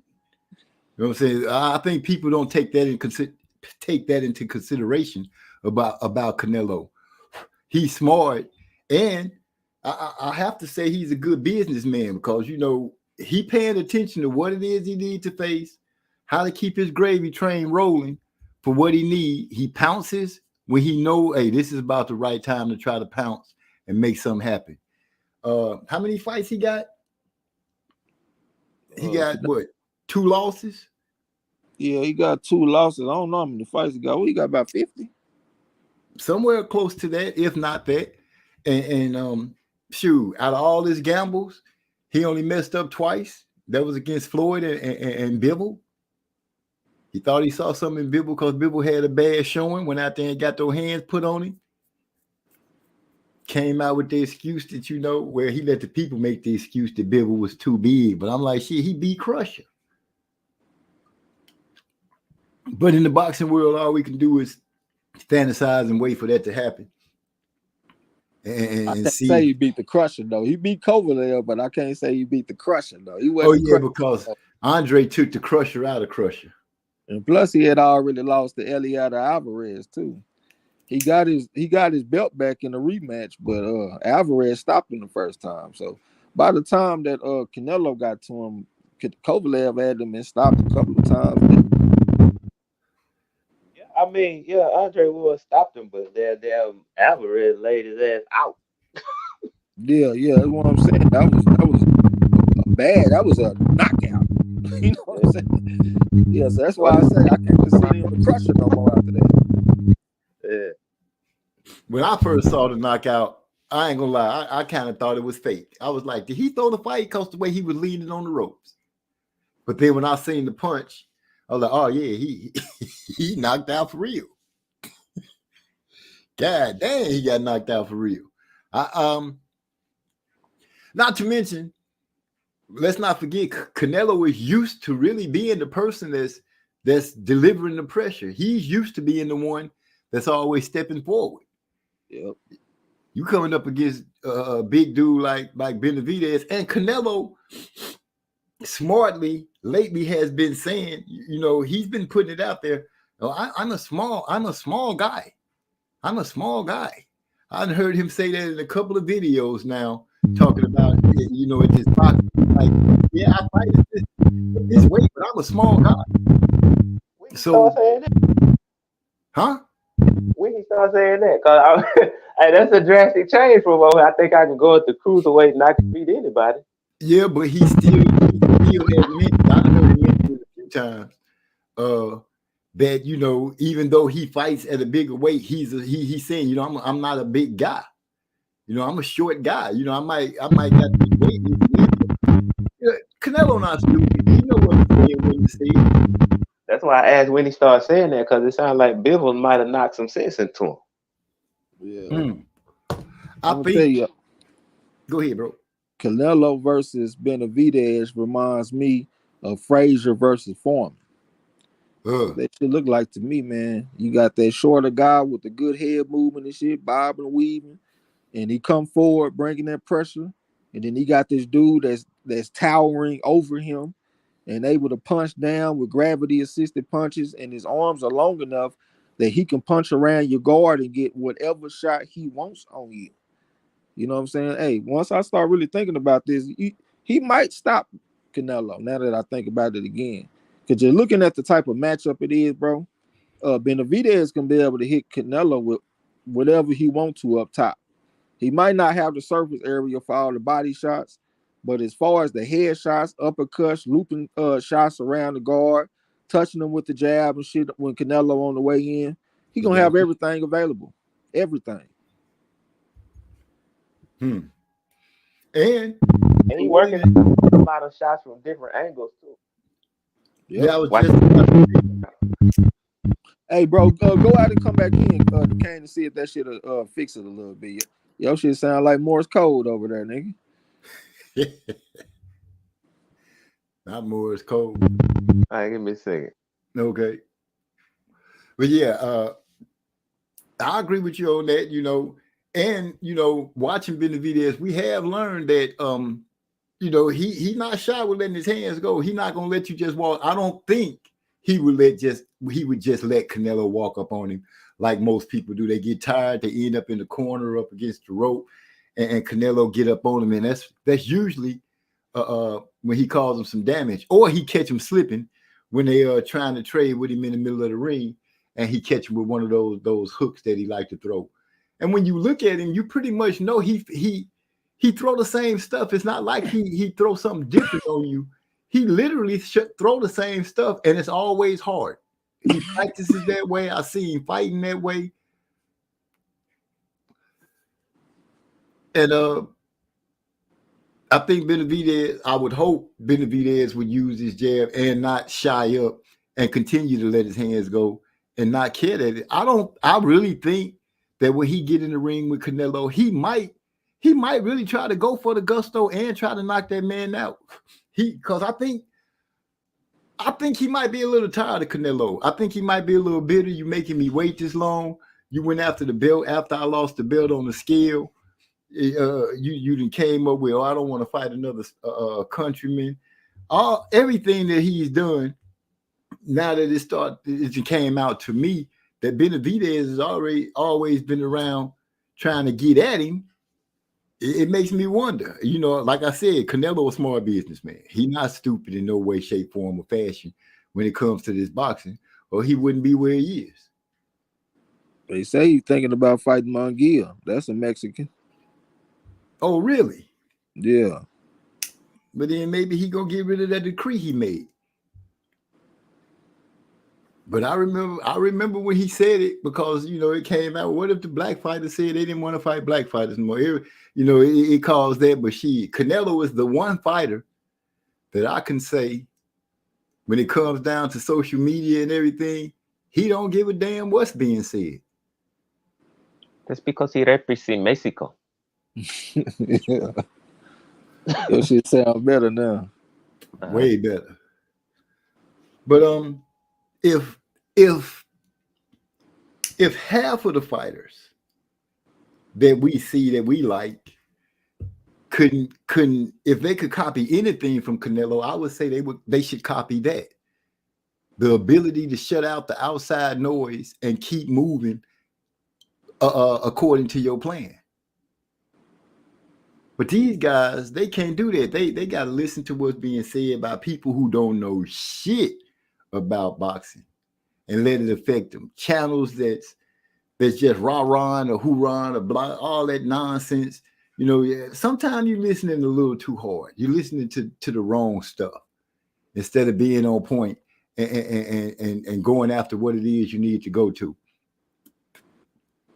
And now we're getting at a point. This to me, this is a pivotal point. This is where David Benavidez can set himself firmly in the history book, in the line of greatness. If he could stay on the trajectory that he's on right now and just keep beating everybody that they put in front of him, and finally get to the end of the road where the prize is whoever it is at the time, and pull that off, David Benavidez is going to be considered one of the best Mexican fighters. He's going to be considered one of those great ones. Problem is, he ain't got no deep division. Like, he ain't got a lot of great fights in that division. That's his only setback. That's why he talking about moving up to 175 and all that shit. Probably because the weight too, but I'm just saying, like, he ain't got a lot of challenges at 168. He pretty much is looking at Canelo. I don't know how interested he is in fighting Morrell, but those are the two names that come up in that division now. I thought I heard him say that he'll fight Morrell. I done heard him say some shit like that, but Morrell only got like 9 fights. He got to fight next month. It's gonna be like 10 fights. He ain't got no belt or nothing like that. I don't know how interested they are in fighting Morrell. If he was to sign up and fight Morrell, win, lose, or draw, he gonna get some respect from me for that shit. I would think, and this would just be me, if I was in the corner of David, I would be like, look, this dude name is starting to spark already. People is already thinking highly of him. Why wait till he gets seasoned? You're not getting no younger. I'll call his ass up right. Come on. You say you ready? Bring your ass right now. Fuck what everybody else gonna say. Come on, bring your ass and deal with him right now. Get him early, I say, then to let him get in and start getting experience. Because that's what I should have said about David Benavidez instead of skills. I should have said experience. And if I would actually, I would actually be like, yeah, get him now. It's early. Yeah, I know it's early, but since people already high on him, go ahead and give him what they're asking for. Get it, if you can whoop his ass and get him on out the way. Or, this is the part of boxing that makes it good, makes it great. You give him a chance, they're gonna say the young hungry lion. If you beat him, they can't complain. But if you lose to him, just think about the catapult action that he gets. It's a win-win to me. Well, the problem is that's a pure boxing analysis. You're not including the business side of it, and that's what they're going to include. Morrell represents a high risk, low reward fight. Don't nobody know who he is besides hardcore fans. Ain't no casual gonna know who no fucking Dave Morrell is, and those are the type of factors that they're going to include in making a decision. You know what I'm saying? But I agree with you, man. Why let the man go out there and get all this experience and become tougher? Go out there and knock him off early. But like I just said, that goes against the business model. So unfortunately, we probably wouldn't see a fight like that. You're right. And you 100% right. I didn't give the business side one thought about that. I just went on and was like strategizing on, look, this what we doing. It But makes yeah, hopefully, I kind of see the pendulum in boxing that kind of swung a little bit because it was on the side where everybody want to be like Mayweather, protect your O, try to go undefeated, shit like that. And then it swung to where we started seeing some matchups being made. Earl Spence, Terrence Crawford type matchup. You got undisputed champions and stuff like that. Like we started seeing stuff that we wasn't seeing. You know what I'm saying? So I think the pendulum would swing even more if we start seeing like big matchups with guys that don't have big names yet. Because that's what we used to see back in the day. Like I always talk about how Ezra Charles beat Charlie Burley when he was 18. He beat him twice. Charlie Burley was 25. He was already an established contender, but he still fought the youngster on the come up, which was right. Ezra Charles. We don't get them type of matchup. Like how often do you see the young, talented prospect type guy get that type of matchup? Most of the time, that's why I say boxing is like an old man sport. It should be a young man sport, but the reason I say it's an old man sport is because you have to be around 30 before you start getting the type of matchups that we want to see you in. When you're young, you in your 20s, early 20s, we don't see them type of matchup. But once you get around 30 and you got enough fights and you done built up a fan base, you done built up a name, you got some momentum and all this kind of stuff, then we'll start seeing you on pay-per-view and all that kind of shit. I would be very happy if they would take boxing from that model and take it back to what it used to be when boxing was pretty much the number one sport in the country. And that's when you would have somebody like an 18-year-old Ezra Charles getting the opportunity against a 25-year-old Charlie Burley. Let's get back to that type of shit. Yeah, and like that's what make the big fights even better because they done been through, they trials and tribulations before they get there. So you see better fighters in the big fight. You don't see back then in a big fight. I mean, it's probably rare that you would see some shit like Terrence Crawford versus Earl Spence, where motherfuckers just get annihilated after everybody thought he was that guy. You know what I'm saying? Yeah. Uh, Even though it was some annihilations going down back in the day, I can think of a few of them, like when Lord Marshall fought against Ezra Charles, he knocked him down like 8 times in the goddamn fight. Archie Moore too, he got knocked down like 8 times in the fight or some shit, fucking around one of them black murderers road niggas. You'll see some blowouts every now and then. Yeah. My number one blowout of all time is Jack Dempsey against what's the guy that beat Jack Johnson in 1915, man? God damn, I can't think his fucking name. Not the one that came out of retirement is not the one. The skinny If you looking give me dude. multiple choice, I get it. But you know what I'm saying? Just off the I top know of my who head. I know who he talking about because I could see the dude's face. I could see his picture because I remember reading his Jess picture. Willard. Jess Willard is his name. That's who beat Jack Johnson in Jack Johnson. 1915. And that's the worst ass whooping in history that I done seen. It only went like two rounds, but Jack Dempsey just beat the brakes off this man. Knocked teeth out his mouth, broke his ribs, broke bones in his face. And I gotta give Jess Willard credit. Because in that first round, he got the hell beat out of him. Like a lot of this shit that I'm telling y'all that he broke, that shit took place in the first round.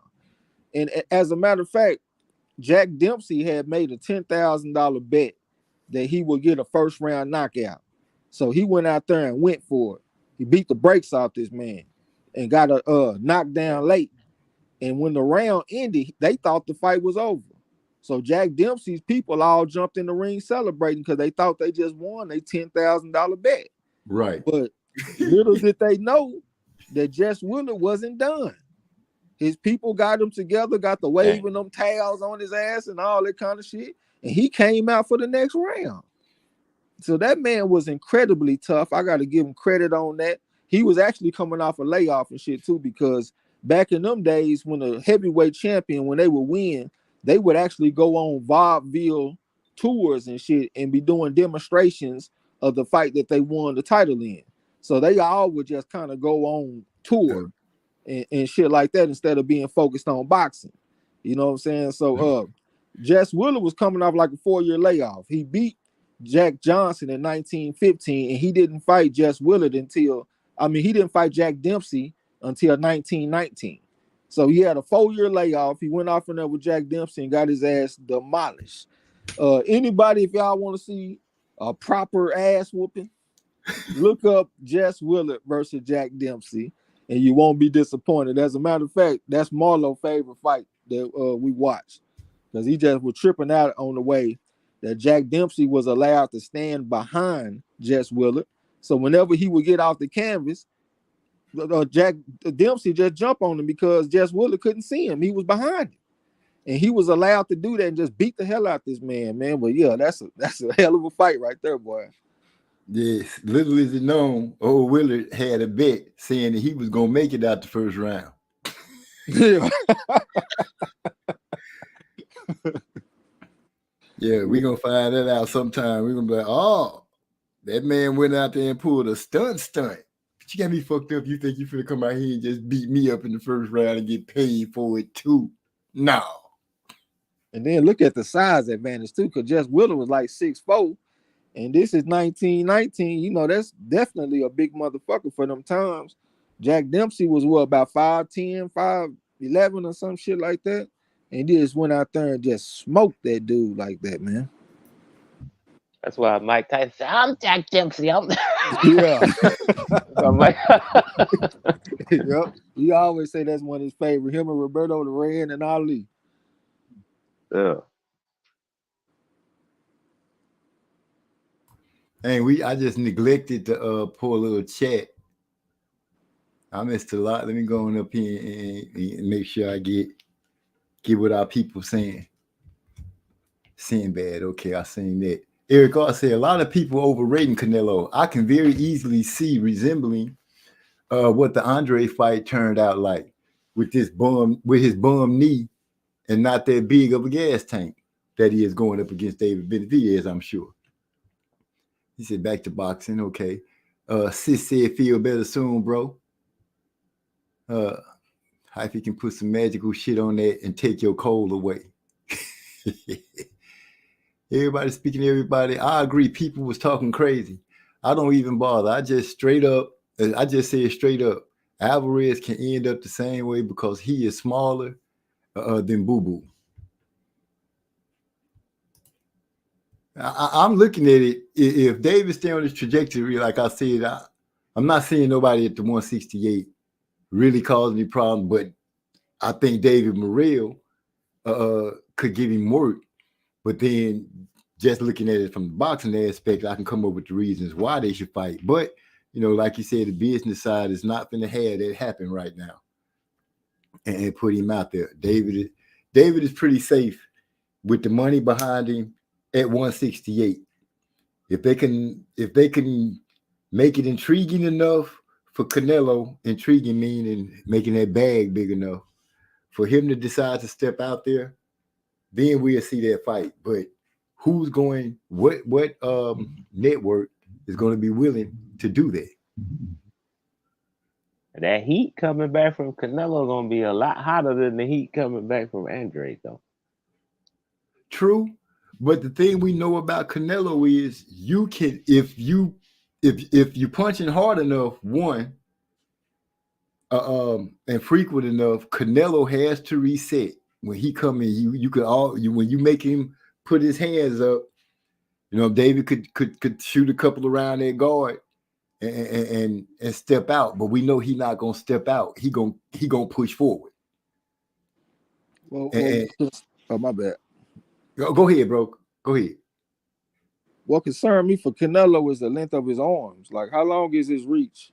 About 68, 69 inches or some shit? Yeah, he's not in the 70s mark. I know Andre arms are a lot longer than Canelo. Looking at Canelo's stature, it looked like Benavidez could put his hand on his forehead like you do a little kid that's trying to fight you and shit, and they can't reach you because their arms too short. Hold It him looked back. like Benavidez could probably do Canelo like that. Canelo reaches 70 and a half inches. Are Okay, you yeah, for real? Yeah. I mean that's decent, but still though, that ain't no long arms compared to somebody like Benavidez with the height included, and plus Andre too. And how long are Andre on? About 74 or something like that. They 72. look Ben, long. Benavidez arms is 74 and a half inches.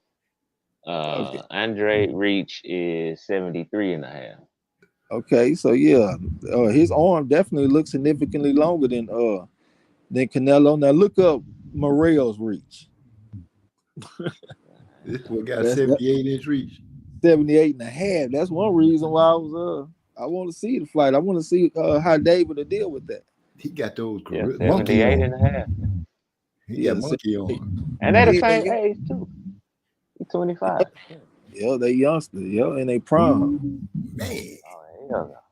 if Y'all they can't don't tell get, me that David ain't any. Benavidez don't want that smoke. That's what I'm saying. But y'all can't tell me that ain't a great matchup, man.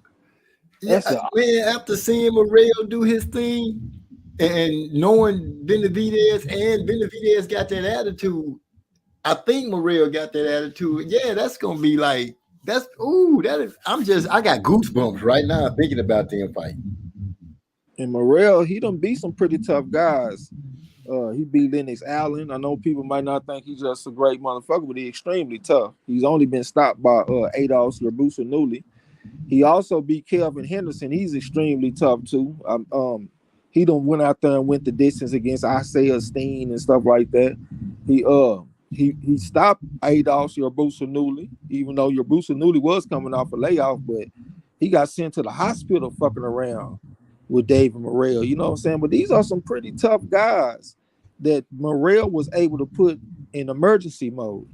You know what I'm saying? So that's why I'm just like, man, like I just can't think of a better matchup in boxing. Like if you're just looking at straight action, it's other matchups that can be more intriguing if you want to look at skills and stuff like that. But if you want to just look at straight action and power and blood and guts and emergency and all that kind of shit, that's the fight right there. I'm telling you. You guarantee somebody gonna get run, get their bill run. Hell yeah. The only thing I would think is out of them two guys, which one is more likely to want to try to box? Because a lot of the time when you see matchups like that, you would think it just be a straight up head on head collision. One of them guys will decide, let me try to box this motherfucker. And I can't really make up my mind on which one would want to do that. It's a chance that maybe both of them will try to fight their usual fight style. Yeah. That's what you would hope for. Yeah. Man, can you imagine both of them going out there showing heart and determination like one of the old fights? Who was it? Where they was ringing each other's bell. It's an old school fight. I want to say Foreman and Lau. it Lau? Yeah, probably Foreman and Lau. That was an elevator fight. Yeah, man. Just watching them ring each other bell and they still getting up and still going at it. Oh, you just rung my bell here, bitch. Take this. Wait a minute. Hold up. What do you hit me with? I was thinking, man, maybe we all should like watch one classic fight per week or something like that. Just to stay sharp. I'm with that. Yeah, just one fight per week. We can pick a day. It ain't got to be no long 15-round fight all the time either. It could be a damn 2-round fight. We just get it in. You know what I'm saying? Right. Let me see. I got to catch the rest of these. Gil Cole's ass. Did D-Lo come through and pick up his 10-piece with a side of fries? What D-Lo lose on? He said, I would like to see Andrade and Plant or him going back to 160 if he could make it. It hurt me because it looked like he was taking a career-changing punishment. I think they stopped it in time enough for him, Eric, or for Boo Boo to be all right. I think he'll bounce back okay. You know what I'm saying? I saw him after the fight hug Benavidez, and he looked upbeat. You know what I'm saying? He looked upbeat when I saw him. Yeah, Cole was talking about D-Lo picked Andre. Oh, That's okay. why he needed 10-piece of crow. I picked Erger Chef, so I gotta eat crow on that. But yeah, D-Lo was actually doing a very good job making picks. And then he came down the stretch kind of trash. Hell, he ended up being behind me, but he got some pretty good picks. Like he picked Lamont Roach Jr. over Hector Garcia. That was awesome, Man, that outstanding was a pick. good fight. I ain't gonna That say it was. was a great fight. It was a decent fight, but it was an outstanding pick he made. I got to give him props on that. I give him the props on that, but no, I'm saying it was a good fight as far as Rocha. Rocha showed some heart, and when he caught old boy with that what was it, overhand right, and caught him like on the forehead, right above the bridge of the nose, and knocked him back, and then caught him and knocked him down. He got up talking about the back of his head. I'm like, no, man, that boy that got you clean. And No, then he I went thought that on. was blatant. I thought that was a blatant rabbit punch when he dropped him. Oh, for real? Yeah, that shit was all. It was clearly on the back of his head. That's one of the worst ones I've seen. I need to go back and look at that. Yeah, check that shit out. But Okay. salute to him though. He a 3.5. As a matter of fact, he a bona fide 3.5. Lamont Rowe Jr. got several national championships in the United States. So I know he ain't nobody to play with, ain't nobody to mess with. The only person to go out there and beat him coming into the fight was Jamel Herring. So I knew he could fight. I didn't think he was gonna beat Garcia though. But Yeah, me either. I picked Garcia because I gave Garcia the testament because I was like, okay, Garcia was doing good prior to him going up there messing with Tank. And I'm like, he tough. You know, I think he got, he gonna go out there and do his thing. Rocha went out there and weathered the storm that he brought. And bam, that one punch when he knocked him back, that was the change of everything. You could see it. I could see it. And I was watching it, me and my brother was watching it. He streamed it to me. But yeah, that's where I saw the change. Garcia lost the fight right there. It was over for him. He wasn't right. Roach felt empowered because of the way Garcia behaved when he took that looping left hand from Tank.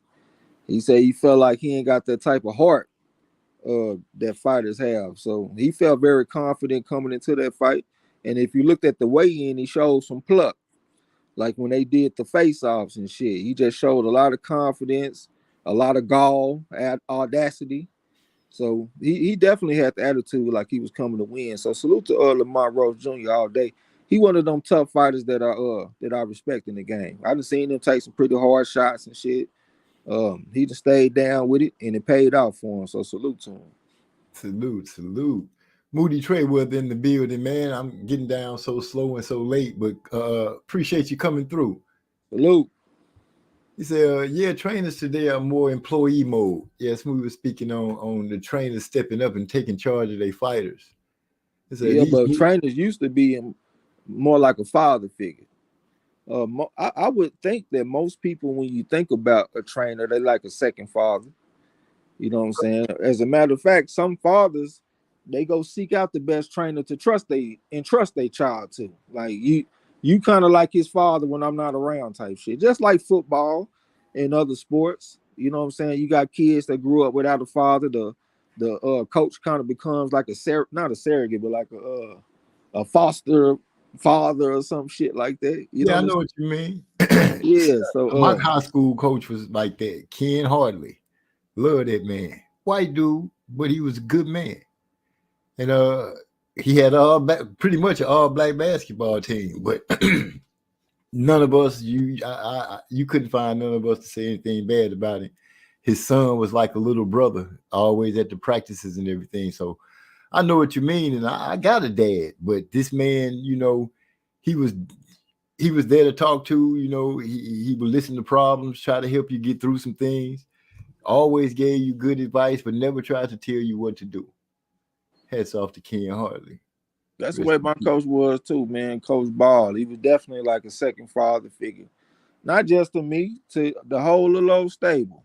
Right.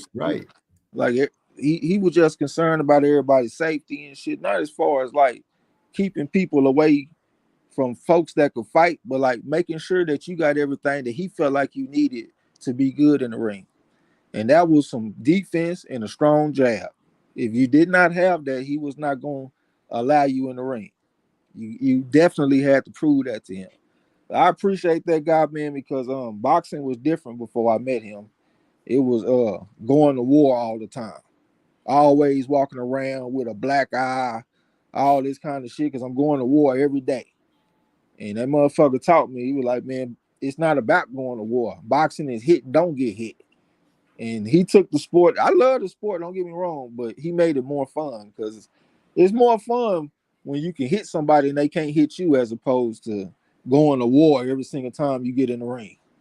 You know what I'm saying? So salute to Coach Ball, man. He definitely was like a second father figure all day. And he also had advice outside of boxing too that I still remember to this day. So salute to him. Salute to Coach Ball.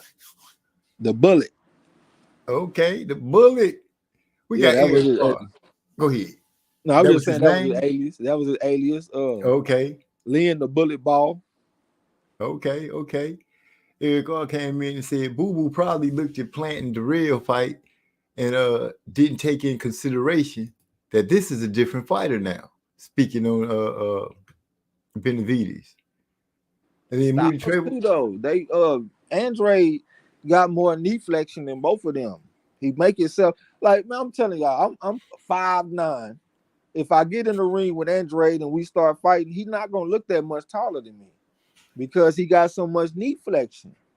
If you look at Darrell, he ain't got knee flexion like Andre. If you look at Plant, Plant don't either. You know what I'm saying? So it's a different type of matchup, and plus they orthodox fighters. He a southpaw.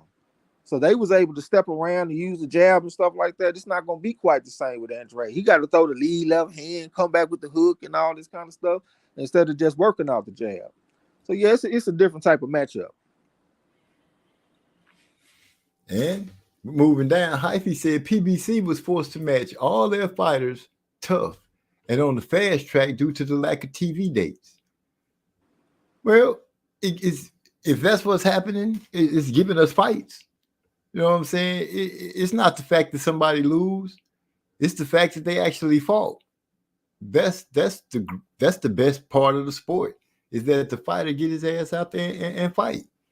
Now, hopefully, they have learned lessons and paid attention to these ex-champions who thought they could take layoffs and come back and get in there with a champion that's been rolling.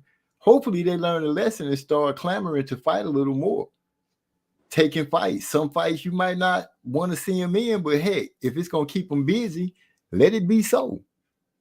We didn't want to see every fight Floyd had, but, he stayed busy. He early in this fight, he was fighting everybody that he can get in the ring with him.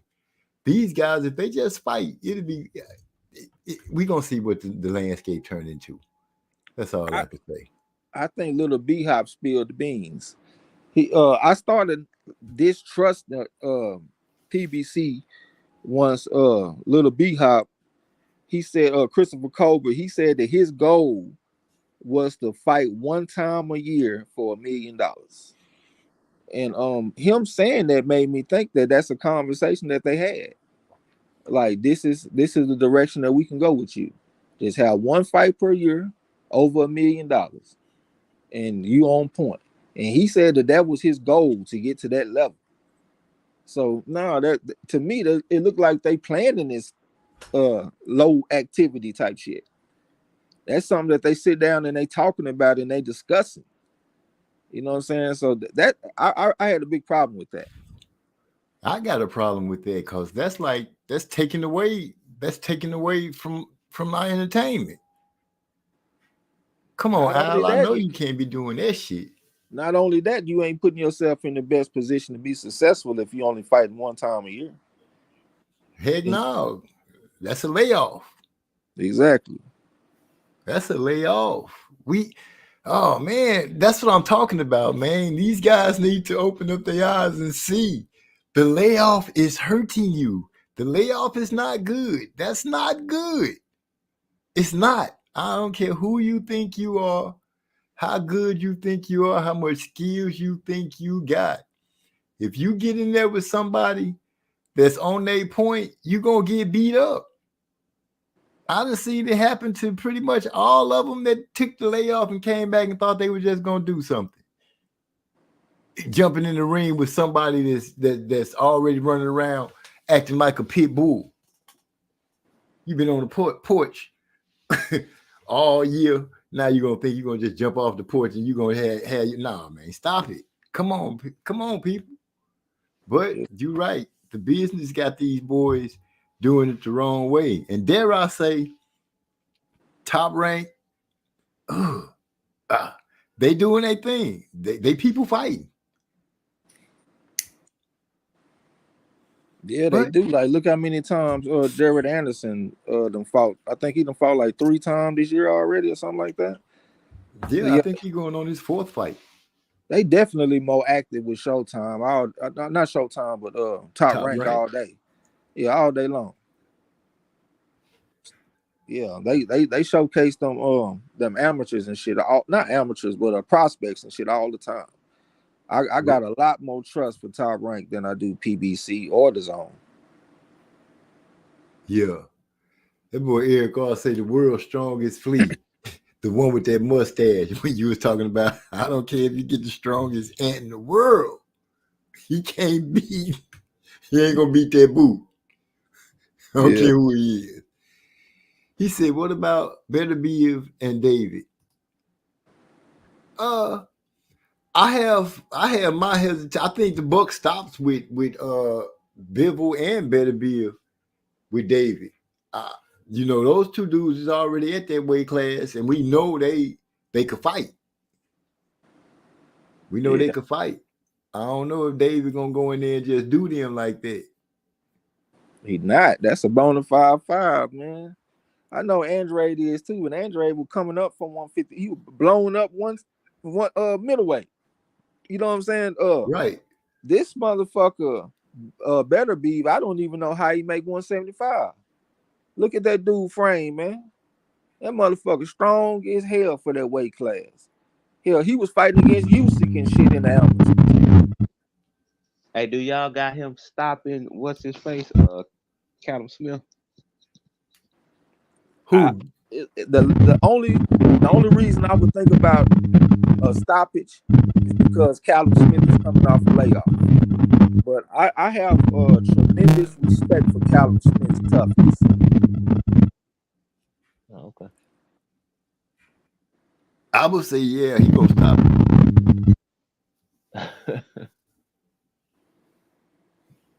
The layoff. I can't wait to see that one, man.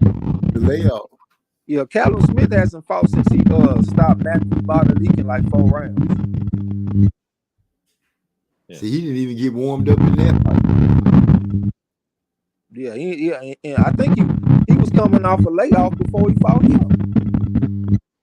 So he hasn't had very much activity.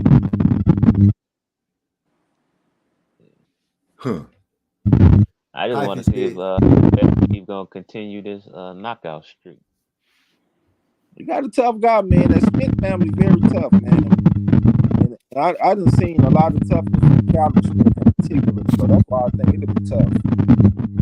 Yeah. But he definitely got the power. He got the power to do it though, all day long.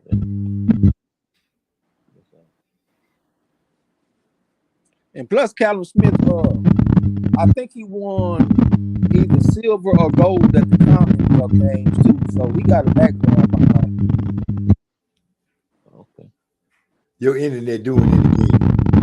That shit sound like electricity. Like 100,000 volts. Every time we say something, we're just like, yeah. I'm like, damn. Who is Cerebral? Who is it? I got, how you say his name? Cerebral? Beating Prime Ricky Hatton in the fantasy bout. I've never been really high on Ricky Hatton. Honestly, I have never been high on Ricky Hatton for nothing. He talking about Matias. Cerebral Matias. That's his first name? Subriel Matias. Subriel? Yeah. Okay, my bad, Matias, because man, I think Matias would beat Ricky Hatton up. Beat his ass. It's not even close. Brake He'll sleep pads, Ricky Hatton. brake pads, rotors, master cylinder, all that shit coming out. Ricky Hatton, he fight Matias. Come on, Hyphy. That's not even the fantasy bout right there. That's You a should pick nightmare somebody fight. else. That's Ricky Hatton to wake up just in cold sweats. Who thought of that fantasy? Man, I don't see Ricky Hatton doing nothing with that. Eric R said Canelo actually closer to 5'7". He said Canelo can be stopped by accumulated shots and fatigue. It don't got to be all about the chin. Yeah. Yeah. But to be honest, stop on the stool too. Yeah, he could do that. He could stay sitting in that corner. And this is, we just spitballing and talking about it. But all David Benavidez really got to do is follow the Bivol game plan on what he did to Canelo. No, he can't. That's different. He ain't got the skills that Bivol though. I mean, putting not shying his hands. He got to let his hands go. Most of the guys that I see, they let their hands go for a little bit, and Canelo end up touching them once or twice, and then they stop letting their hands go. Oh, he's not gonna do that. He's gonna throw punches. As a matter of fact, last time I was on the panel with you, I was talking about the importance of a fighter not being overly concerned with being hit. And I thought it was very interesting that in the post-fight press conference, that's what Benavidez talked about. He said, man, you can't be afraid to get hit. You got to get up in there. And that's what he's going to do. I think the biggest mistake he could make is fight Canelo and then switch up and try to do something different. Go in there and be David Benavidez. That's all you got to do. Go in there and be El Monstro and whoop his ass. You ain't no highly skilled fighter. You are an emergency mode fighter. Go in there and put his ass in emergency mode like you've been doing. And that'll give him his best shot. For real. Say to somebody, hey, you ain't no highly skilled fighter, nigga. He ain't, but he'll beat your ass though. You know what I'm saying? So just go in there and do that. He did give him a compliment. At the same time, you don't know highly skilled fighter. You an emergency mode fighter. See, that's some shit you could say in the corner. Man, you ain't gonna whoop him with skill. Go out there and put his ass in emergency mode. That's what you need to do, and we can get this fight. Fuck the skills right now. Just throw that to the side. Go out there and make this boy nervous. You got to go out there. You got to go out there and make him start looking at his corner like, hey, what is going on right now? Boo had that look.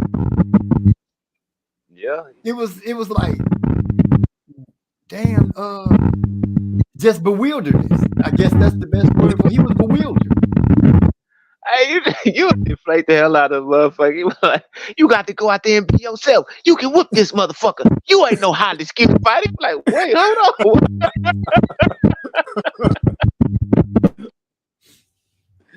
Yeah, but I think he'll feel where I'm coming from though, because he really loves his nickname, the Monster.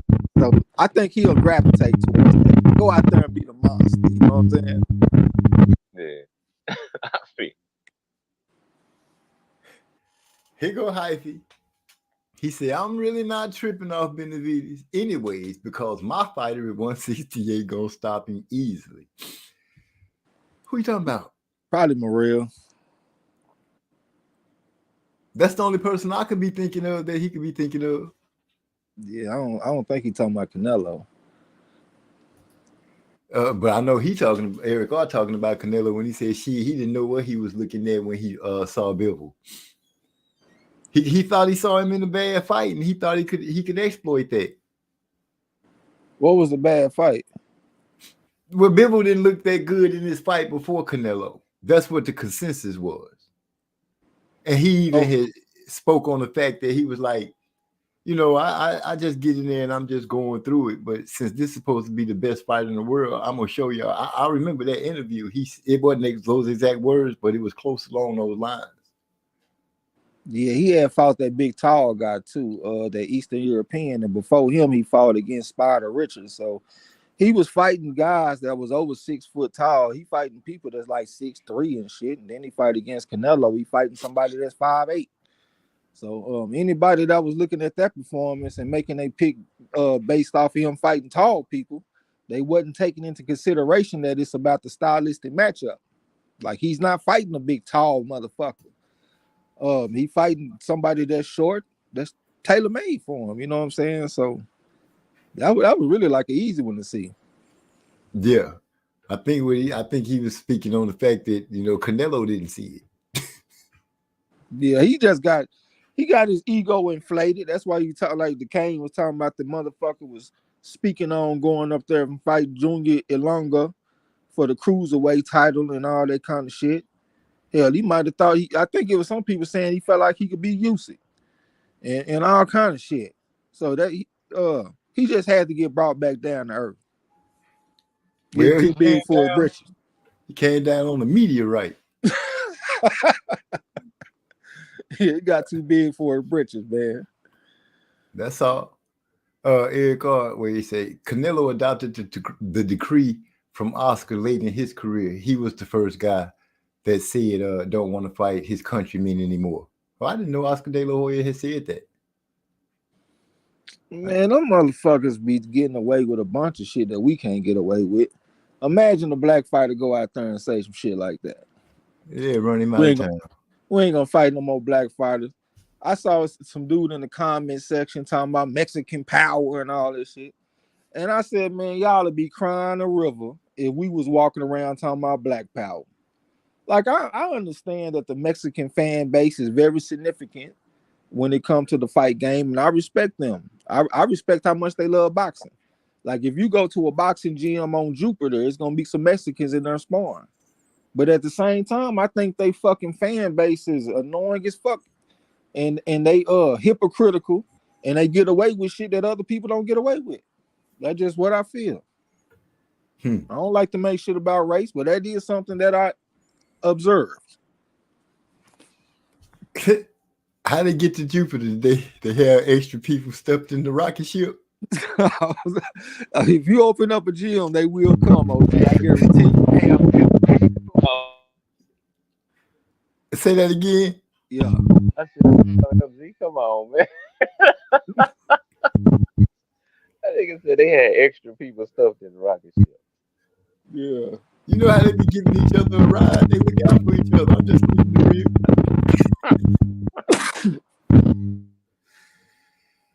Let me see. Eric also say Morel high risk reward with the momentum. Wait, what the hell?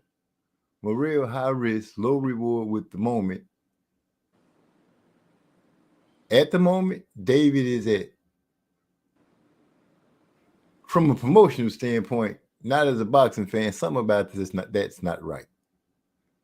That was they timed up pretty good too, because David just fought in November, and Morel he fight next month, I think the 16th or something like that. He fighting against Senator Egbeko. Senator Egbeko, he's a pretty tough fighter. He got some power. He got a victory over Isaiah Steen. He got a deep amateur background. He the brother of Charles Conwell. He like a 3.5 on the scale. And Egbeko got a victory over him because Isaiah Steen was coming off a layoff. So now he about to go off in there with David Morel for the last Showtime fight card. So by him fighting in December, the timing is pretty good that him and Benavidez could fight next. I think they really need to explore that fight, man, as far as if they want to satisfy the fans and give us something like a maybe not an event, because it might not be enough casual attention, but just give us something like a masterpiece to take us out on Showtime. You know what I'm saying? I think that'll be player. Well, not on Showtime, but just a big fight period. You know what I'm saying? Mm-hmm. What else he got here? No, you're not shadow banned. We still see you. He said, yeah, throw Crumell's ass in there with Master anyway. You know what that is? Not Crumell? Yeah. That bright skinned dude, What bright skin dude? the one that Mayweather got. Yeah, that's Carmel Moat. 18-time national champion, bona fide 3.5.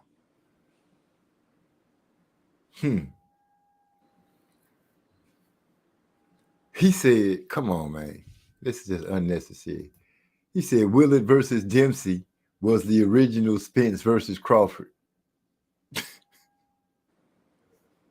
I can't say I don't really see the resemblance besides one fighter getting beat pretty good, but outside of that, I don't really understand what he means.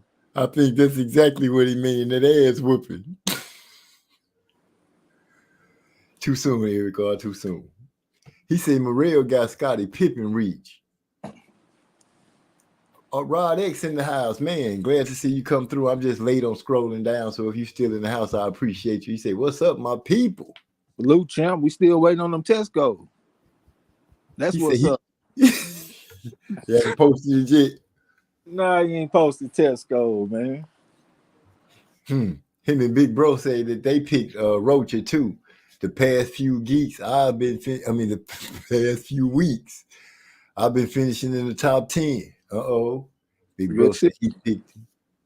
Salute. I don't know. He talking about 3,000 kids. I don't know who Bro talking to. Most of the fights on regular HBO and Showtime will stay busy fights. You know what I was just thinking? This is the fight that Spence and Crawford remind me of. Back in the mid 1800s, it was a guy named James Warden. He's pretty much considered the first black pound for pound #1 fighter of all time. Even back in those days where it was a lot of racism, it was rampant. Even the white people considered him to be the best. And he was undefeated too. He retired undefeated. The only blemish on his record was a draw, and it was unwarranted. They cheated him in the fight. But it was another guy named Hammer Lane, and he was also undefeated. And people consider him to be the best fighter in the land.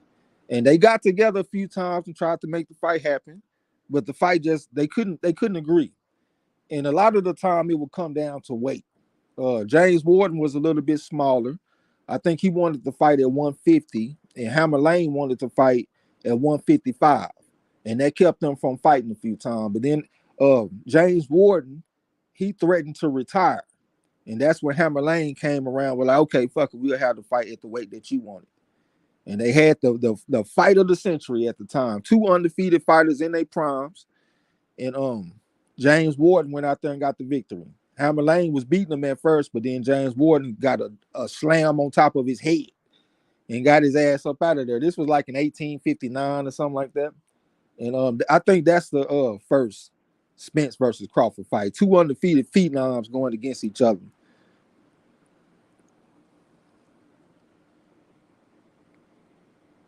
So that was Hammer Lang and who else? And James Warden. Oh, okay. Yeah, James Warden was a bad man. Definitely, he definitely a fighter that you would enjoy rooting for. All right. Why? Huh? Why you say that? Just his story. He just had an interesting story from his background and stuff, how he came to the fight game, stuff he did in the fight game, all that kind of stuff. It's very interesting. James Ward. Yeah. Can you hear us?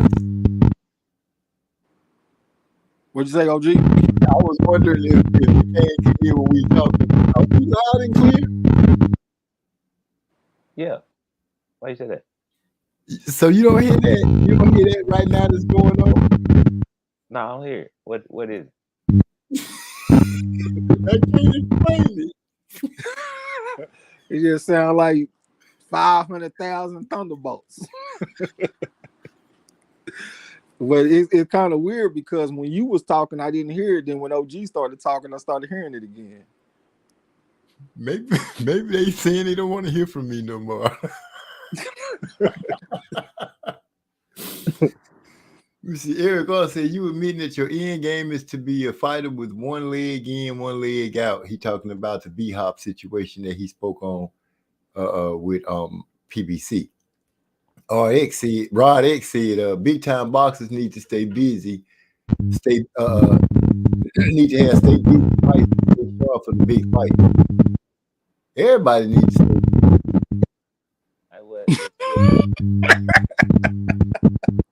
That shit funny because every time you try to say something, that shit shut up, nigga. It's crazy, ain't it? Yeah, I'm showing my stick with it though. I'm not letting it bother me. I'm still getting my commentary on.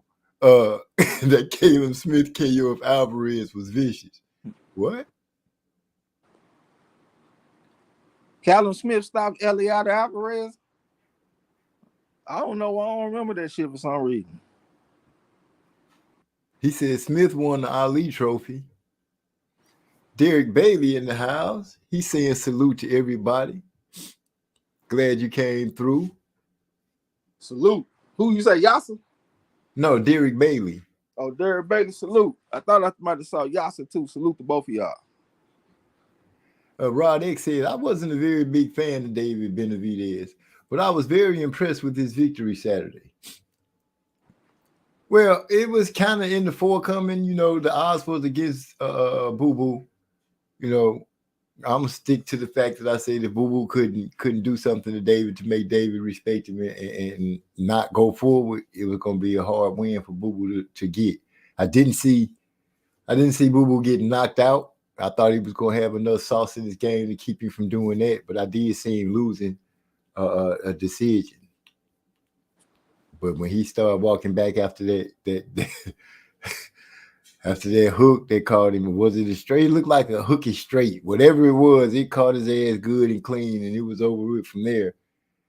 And when he was walking back to the corner, it was like, why y'all didn't help me?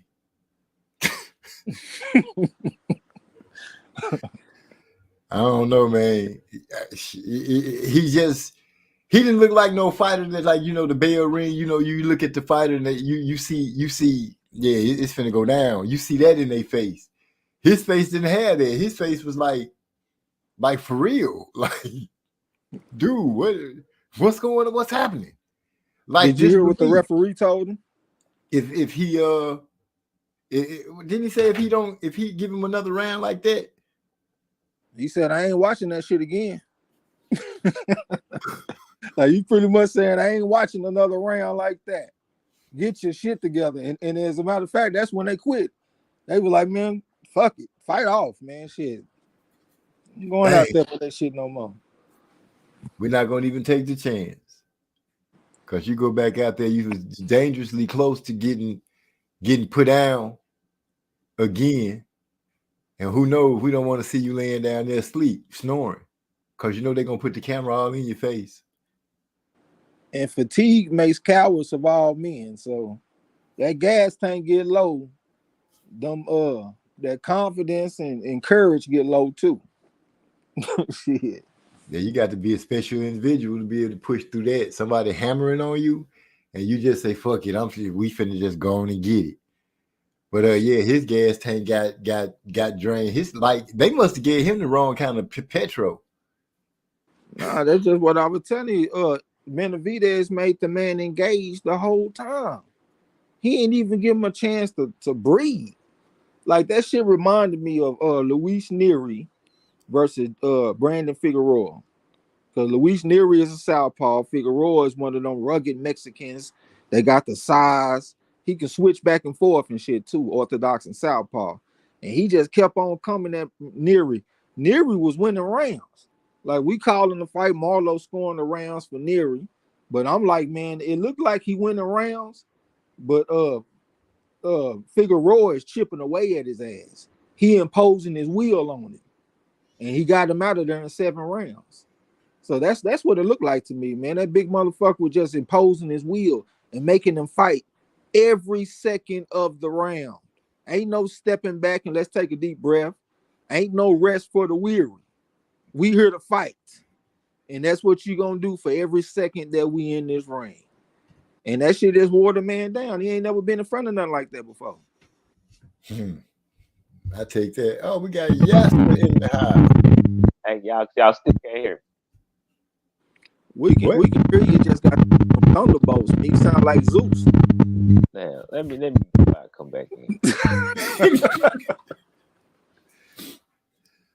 Man say sound like Zeus. We got Yasser in the house. He say salute MZ panel in chat. What's going on, Yasser? Yeah.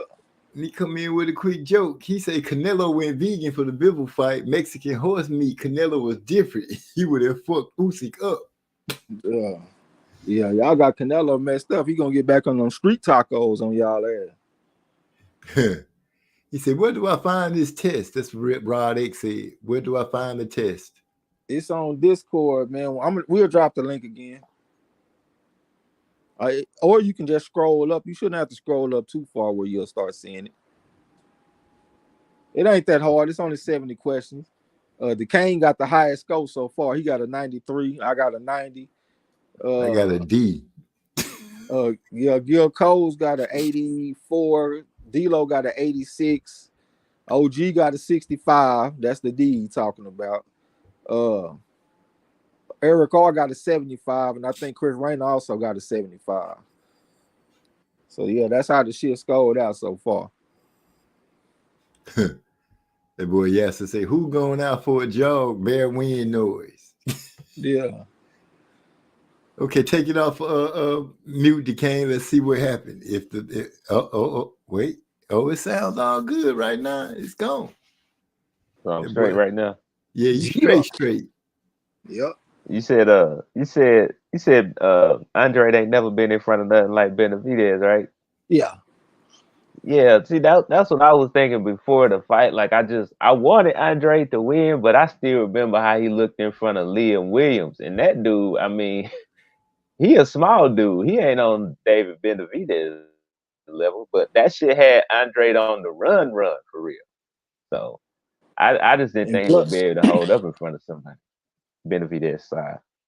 Benavidez also said that he not Benavidez, but Andres said out his own mouth that he really ain't never been in front of nobody like Benavidez. He tried to say that he has, but once he actually started talking, like he said, I done been in front of fighters that got the size, got reach. I done been in front of fighters that throw fast punches.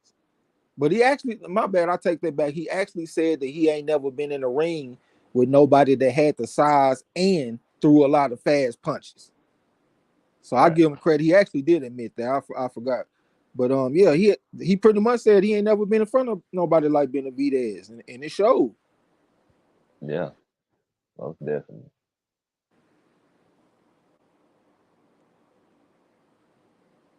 Where you at, OG? You on mute? Can you hear me? You can now. Yeah. All right. My bad. It's okay. Yeah, I already read that. Somebody sound like they in the electric chair. Okay, all the jokes aside. He said, I was wrong. Caleb Smith knocked out Mathieu Matthew Badalik. Oh, that's a Matthew? Yeah. Bandalik? Badalik. Well, these foreign names be messing me up terribly. He's a pretty decent fighter. He's an Olympic bronze medalist. He got a stoppage victory over what's the name of it? Igor Makalkin. Igor Makalkin is a decorated amateur that got 3 victories over Artur Beterbiev. You know what I'm saying? He a southpaw. Real tough guy. And Badalik got a stoppage victory over him, but got stopped by Callum Smith though. That's big. You beat Beterbiev. Yeah, he beat him 3 times. He beat him 3 times.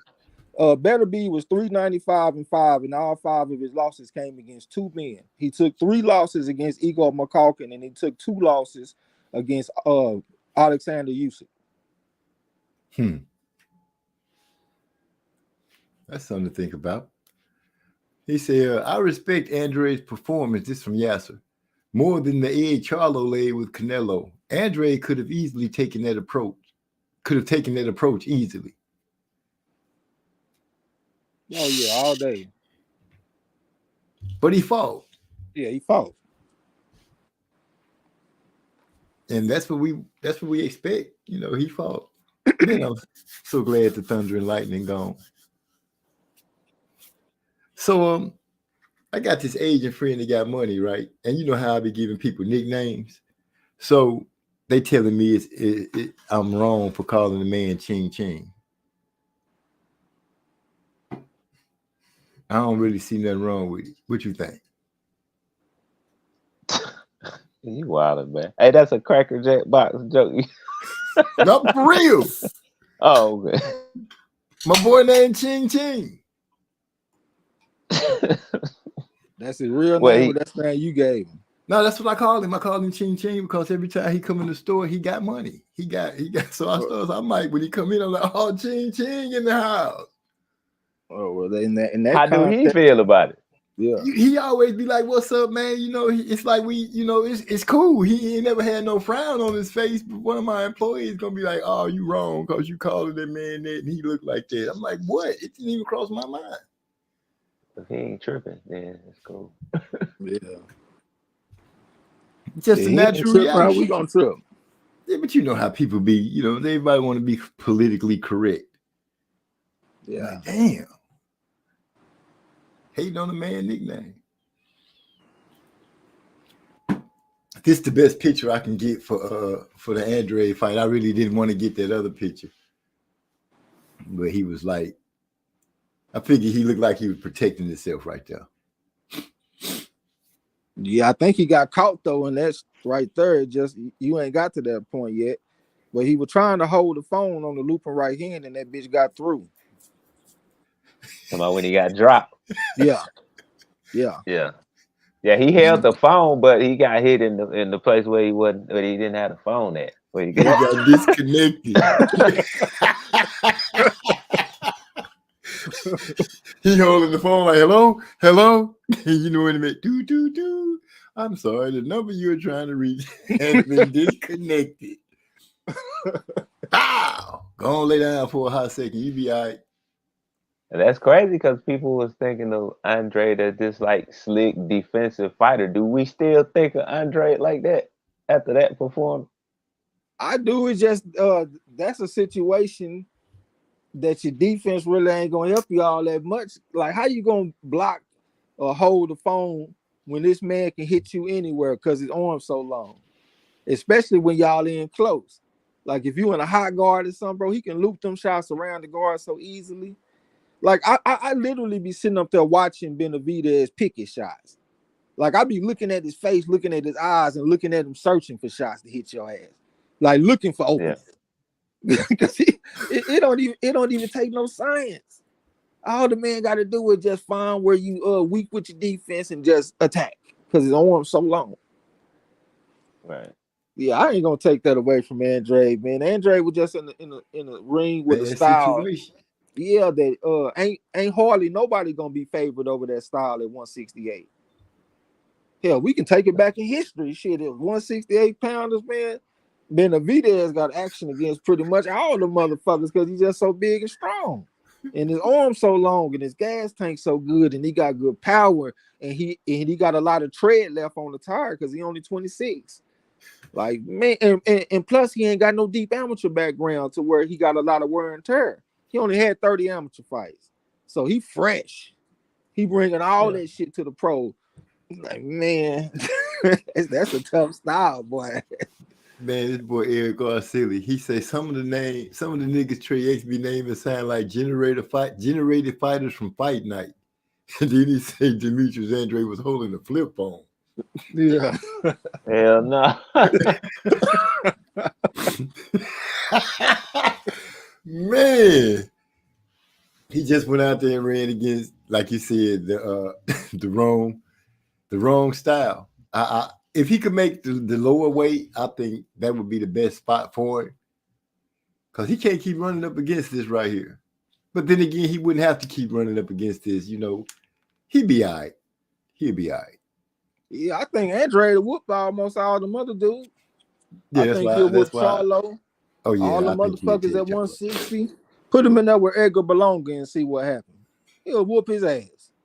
You know what I'm saying? Them dudes ain't no Benavidez, basically. But if you put him in there with Morrell, I think the same thing happens, or maybe even worse, because it's a southpaw and southpaw matchup, and Morrell arms are even longer than Benavidez's. So I just think that'll be hard. You know what I'm saying? But them other dudes though, I think Andre got action. He said David was Googling shots to hit Boo Boo with. Yeah. Hey. Man, I missed it. Putting them Google Maps on his ass and that GPS just finding openings on his ass, man. Studying the board and shit. That's what I'm tripping on. Motherfucker studying the board where to hit your ass. And he got the long enough arms to hit you anywhere he sees fit. He ain't got to set up nothing. Just hit you. That's what I'm tripping on. He ain't got to set up nothing. I'm tripping. He had called Boo Boo a couple of times for some good shots. And it kind of stuck Boo Boo. And he tried, falling back. Boo Boo couldn't even fall back. That boy was sending straights down the pipe while he was falling back. I'm like, dude, he's being relentless right now. He was letting his hands go. Boo Boo was he got punched and was, how they get punched and they take that step back like, damn, that kind of hurt. While he was going through that kind of hurt mode, David had shot it was damn near lunging left straight down the pipe and caught Boo Boo again. Not real flush, but it touched him. He was letting his hands go from every direction. Yep, that's what he do every time. He ain't got all them knockouts for nothing, huh? No, he don't. And I like his attitude. I can ride with the chip that he ride with on his shoulder about being called the fat kid that wasn't gonna do nothing and all that stuff. He seemed to be carrying that on his shoulder as a reminder that he gonna prove to the world that he gonna beat up everybody. I did hear him say that when he get in the ring, that's exactly what I'm trying to beat him up. I'm beating up everybody. I actually like Benavidez, man. I like his loyalty to his family, to his team. He be talking about, man, we started out together, we gonna finish together. His brother say, man, you gonna be a great fighter. He say, man, we both gonna be great fighters. He don't forget about his brother. He show love to his brother. He show love to his family. I like Benavidez. He ain't like the Charlo. Charlo get up there, man, y'all tell my brother I said hi, man. He ain't answering the phone for me and all that kind of shit. Nigga, we don't want to hear that. Jamel off in the ring getting his ass whooped. Hey, wait, did he really say that? Yeah, he did get up there and say that shit, man. Y'all tell my brother I said what's up, man, because he ain't answering my phone call. And then man, that's hilarious. Yeah, and then you see Jamel getting his ass whooped by Canelo. Then they put the camera on Jamal. Jamal smiling, taking selfies, taking pictures, and all that kind of shit. And then they pose together after the fight. And you see Jamal smiling, looking happy, and Jamel looking all mad and shit. Like, man, them motherfuckers need to get their shit together. So I like Benavidez, man, because he still got the love for his family. He don't feel like his head blowing up too big to where he forget about where he came from, who he came up with. I like that loyalty, man. That's something that I got, and all real people got that. You know what I'm saying? Yeah, he's rising with his family. That's the best you can say.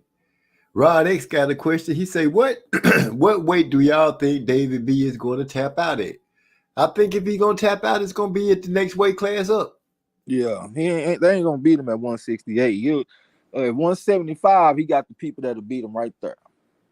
Bivol better beat. He ain't beating none one of them, in my opinion. I don't care how much he feel like he got up. He feel he can get with Bivol because they sparred. I just feel like it'd be different under those lights and it's time to fight. Bivol got a little pride about that belt, and people thinking they better than him.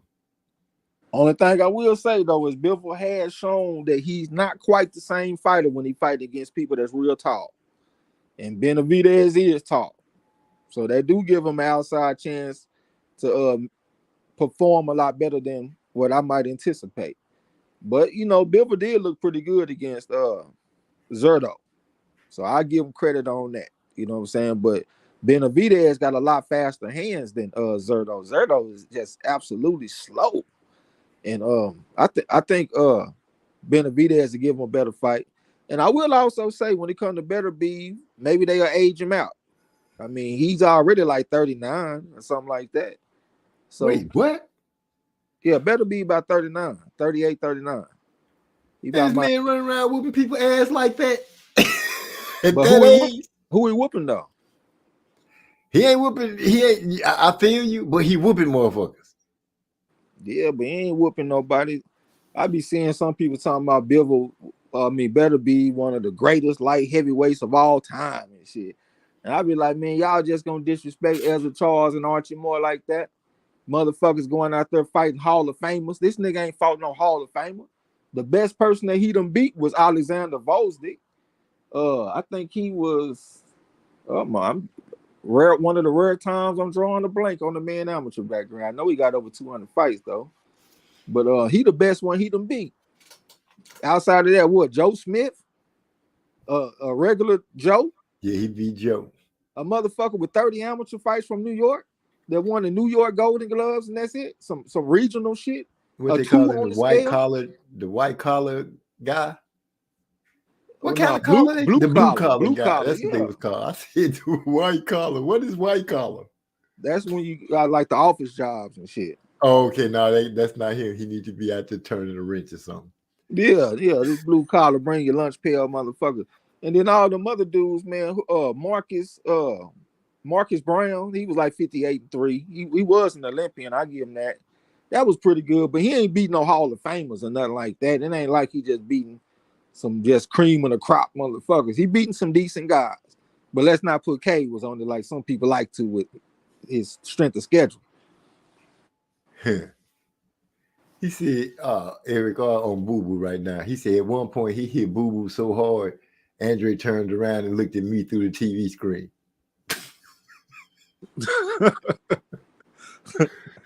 That's wrong. What did he say? Did he say something when he looked? Or he just gave you that look like, damn, this is going to be a hard night. Man, I'm glad Lala D ain't out from here tonight to hear all this. Yeah, I think I was thinking about her. I was like, dang, I know this probably really, really dampened her day. Because, Boo Boo, her guy. He been her guy since beginning. I had to slide through her channel and say some comforting words. Because I already knew that shit was tough on her. What kind of comforting words you say, bro? I just went over there and gave Andre some props for at least trying to win. She thought that he started out too fast, and she wanted him to get out there and try to box early. And you remember last time when we was talking, we said he needed to go out there and set him straight early. Yeah, that's what I think he tried to do. He went out there and tried to put some shots on him, set him straight. He actually came to win. And I told her that people will probably sleep on him moving forward. They gonna think that he trashed now. So if they put him off in there with somebody like Charlo or something in the future, he'll beat the motherfuckers and surprise everybody. But I did tell her that if he fought Morrell, I think it might be worse. So I kept it 100 with her, but I tried to show her the bright side too, the silver lining. Right. I feel you. I just wanted to know because your brand of talking people up, it could be a little tough. He said, yeah, how they going? Yeah. You be going wrong sometimes. You just told him, man, he wasn't no skilled fighter. You ain't no skilled fighter, but you can fight. Oh man, but I ain't tough on nobody. Then I'm tough on myself. I'm just always, man. I be real tough on myself. Like when it comes to Chan Ross and all that shit. So I guess that's probably why I roll off the tongue so easily because I'm hard on myself. You know what I'm saying? Right now, who is what is it? M. Billy?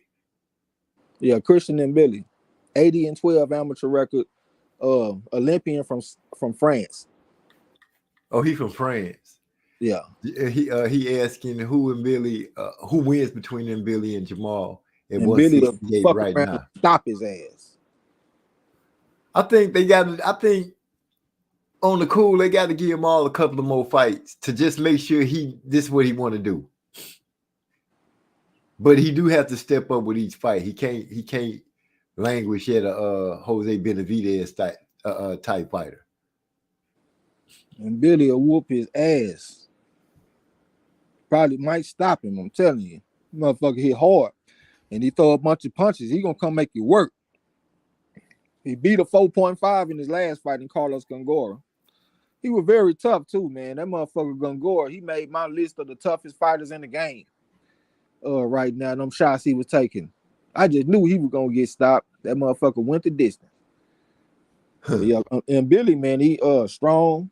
I don't know what the fuck wrong with his right bicep muscle. Look like that motherfucker barely hanging on by a thread. But as far as his game and the punches he throwing and the power he got, yeah, I think he'll put them hands on Jamal. His bicep got that funny look like Usyk. No, not Usyk. What's the other dude name? What you want? The star Ugas. Yeah, he got a raggedy bicep muscle like Oogie. Yep. Yeah, I remember everybody was talking about, his bicep messed up when he Yeah. was getting ready to fight Pacquiao. A lot of people took that and bet against that. Man, nothing wrong with that man. What's wrong with y'all? Yeah. Okay, they talking to each other. So how your football team do this week? You talking to me? Yeah. I ride with them Cowboys, man. Them Cowboys went out there and beat another sorry team, blew them out the water. I can't even remember who the fuck we played. I know we won like 45-10. Is it true that the Dolphins put 70 points on somebody? Yeah, that was the Denver Broncos early in the season. The Broncos done improved since then. I think the Dolphins just went out there and took care of them New York Jets.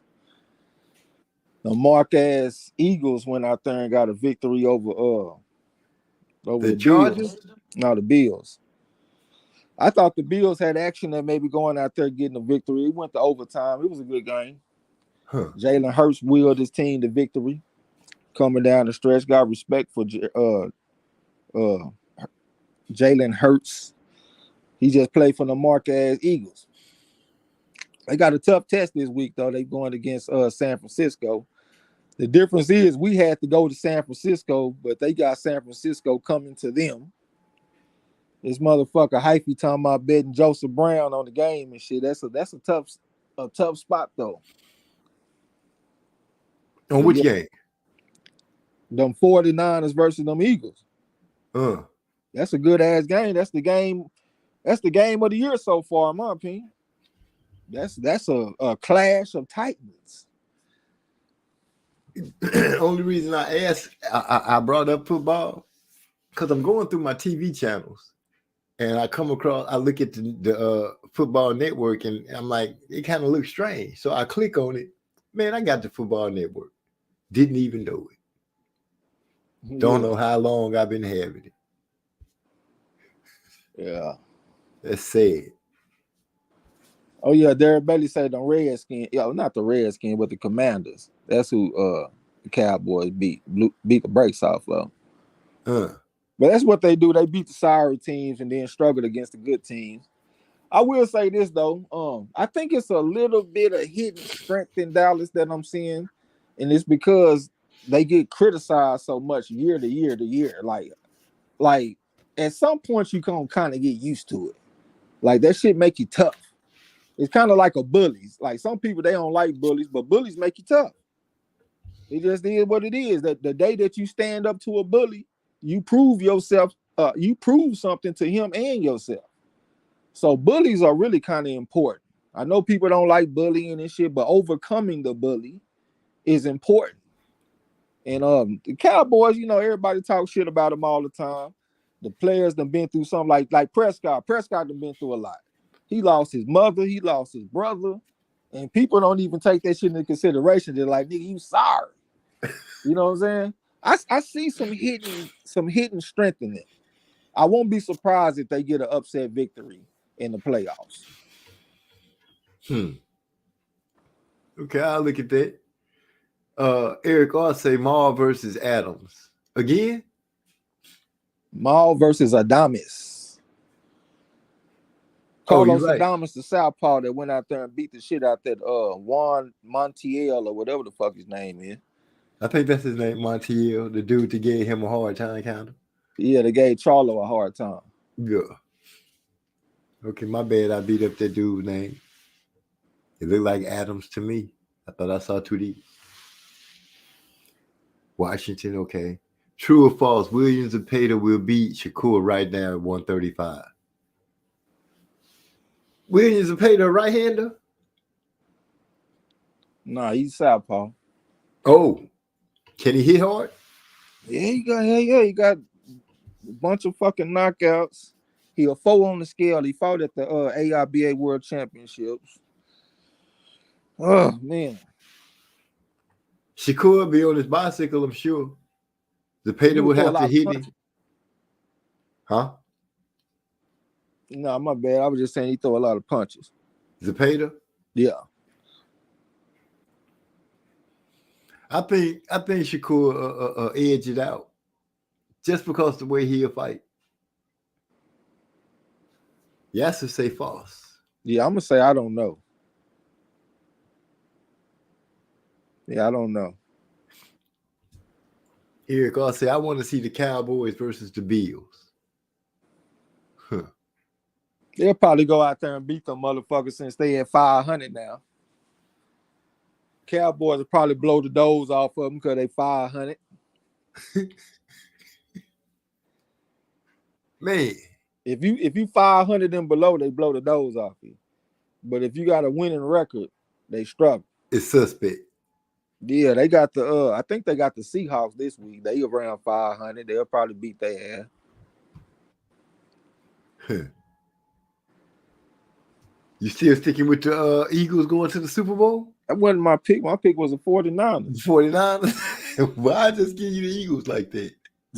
I don't know why you gave me the Marquez trash can juice ass Eagles, man.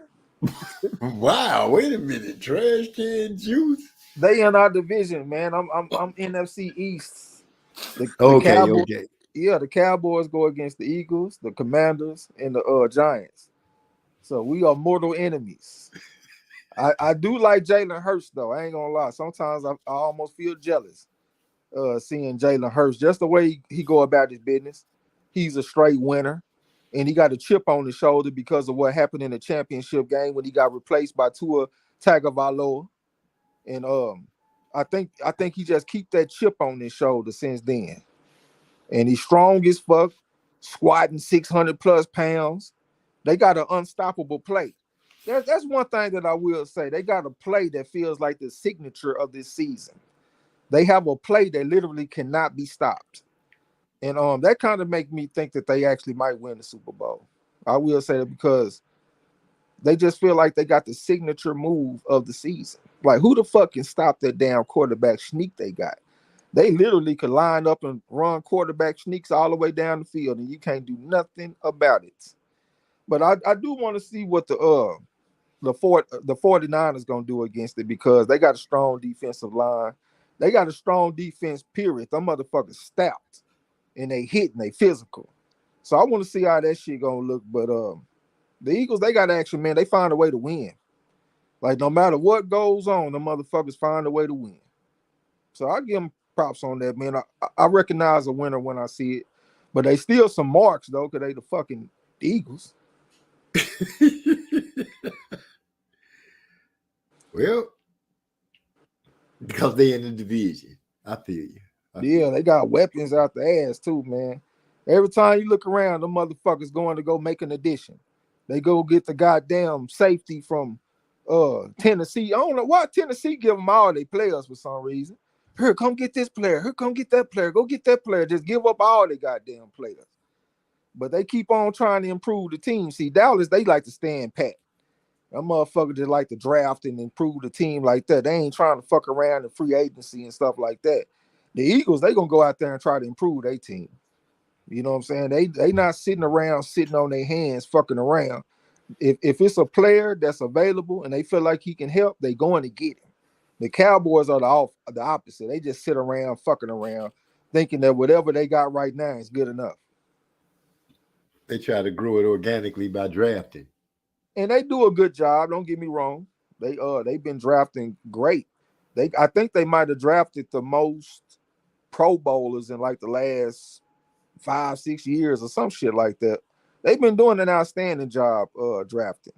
But still though, if you get an opportunity to improve your team, why pass up on it?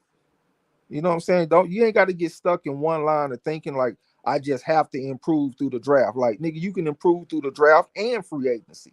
And then sometimes them big free agency moves, they cause like a ripple effect in your fan base. Like it gets everybody excited, and it looks like you're trying. Like if the fan base see you going out there getting the best player available, that gets everybody excited, and that makes them believe in the team more. And they actually trying to win. But if you're not doing that shit, you kind of deflate your fan base a little bit. I'm with you on that. But You we'll can, see you though, all man. right?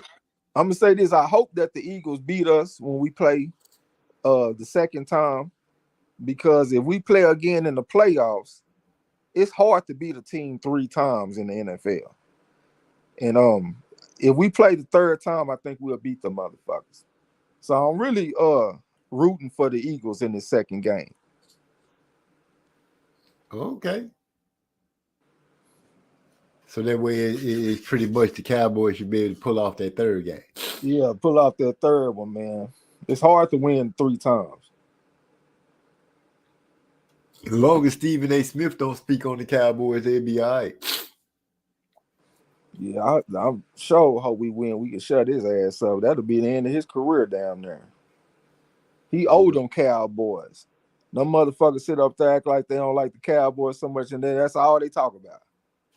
Nigga, you owe your career to them Cowboys and Kwame Brown and all the motherfuckers that y'all talk about and talk down on. That's how they got it.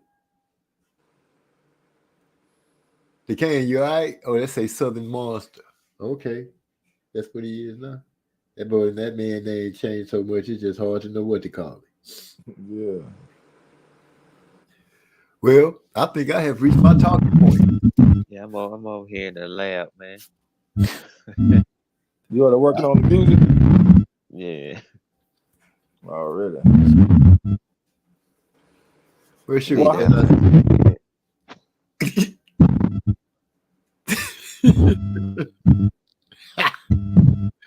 I'm gonna go ahead and say I'm gonna call it tonight. I done talked about everything I feel like I want to talk about. I appreciate you guys coming through and helping me out. Stephen A. Smith is famous for his shitty takes on MMA to football by the looks of it. Yeah, he ain't got nothing. I did want to respond to what Hyphy said. Hyphy said Ergenshev's team tried to bail him out by saying his leg hurt. Nope, Ergenchev didn't want to endure any more of those sledgehammer fists. I think it was what surprised Ergenchev was the defense from Matthias. Matthias' defense over the years looked trash. That's the best his defense ever looked to me. His guard was just so tight. He wasn't letting no shots get through. And a lot of those looping lefts that Ergenchev was throwing to the body, them hoes were getting caught on the elbows by Matthias. And I saw an interview where he said he hurt his hand. So I wouldn't be surprised if he hurt his hand on the elbow of Matthias in conjunction with the shots that he was taking from Matthias to go ahead and facilitate that quitting or whatever that you want to call it. And then at the same time, he was coming off a 15-month layoff. That part. Yeah, so I think it was a combination of all that shit. But like I said, I won't be surprised if he legitimately hurt his hand on the elbow of Matthias, because Matthias' defense was just so cold, man. And people don't be thinking about that too, man. You get to hitting them elbows and shit, man. That shit hurt. You hit your shit wrong on that shit will send a shockwave all the way to the top of your damn head. Damn. That shit hurt, man. Especially when you ain't anticipating it. You hit the mud, you trying to go to the body, you hit the elbow or something, that shit hurt, man. So I won't be surprised if he was telling the truth, but at the same time, I agree that I don't think he really wanted to be there. That motherfucker Matthias, when he started turning it on, putting that pressure on his ass, he didn't want to be there no more. So I think that he was happy to get up out of there. Very happy. He didn't complain. He was like, hey, y'all didn't say it was going to be like this. All of a sudden, this dude started letting his hands go into my body. He beating me up and y'all not helping me. I'm done. Yeah, got me coming all the way to America from Uzbekistan for this shit. Got me I in here thought with they this. say he was in Detroit. Well, yeah, that's where he live now because he get trained by Sugar Hill Stewart. Yeah, he Oh, yeah. came over here and got Americanized. He's soft now. He was doing this thing in the first couple of rounds, had a little stiff arm out there. You know what I'm saying? If he could have kept that up for the whole fight, I think Matisse would have been a little lost. He kept laying in the inside too much though. Yeah. Like when he rested, he wanted to rest on the inside with Matias. That was the stupidest fucking thing he could have done. I don't know what the hell that dude was thinking on that shit. He was tired. You tired, you don't think right. He just needed to rest. He said wasn't trying to hit it. Had it. That game plan wasn't sustainable. I think that nigga the cane electricity getting even stronger.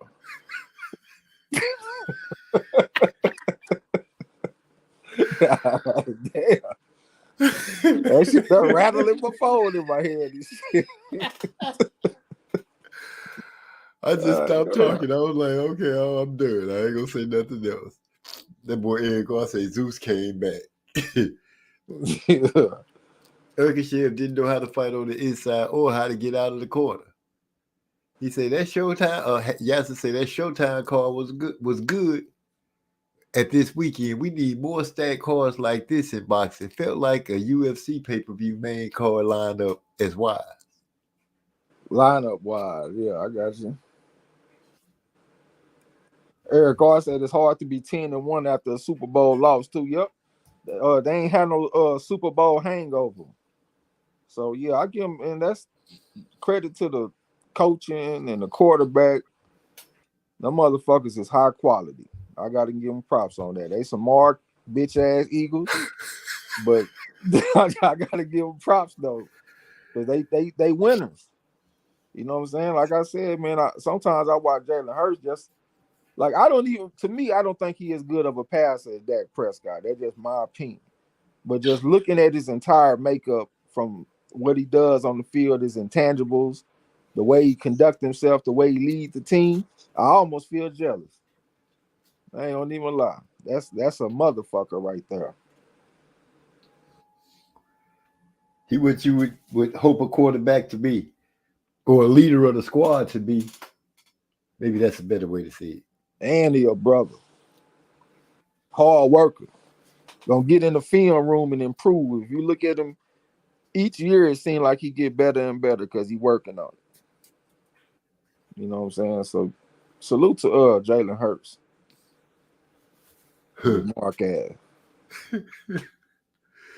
Okay. Eric also, I'm in the car laughing at all that thunder and lightning.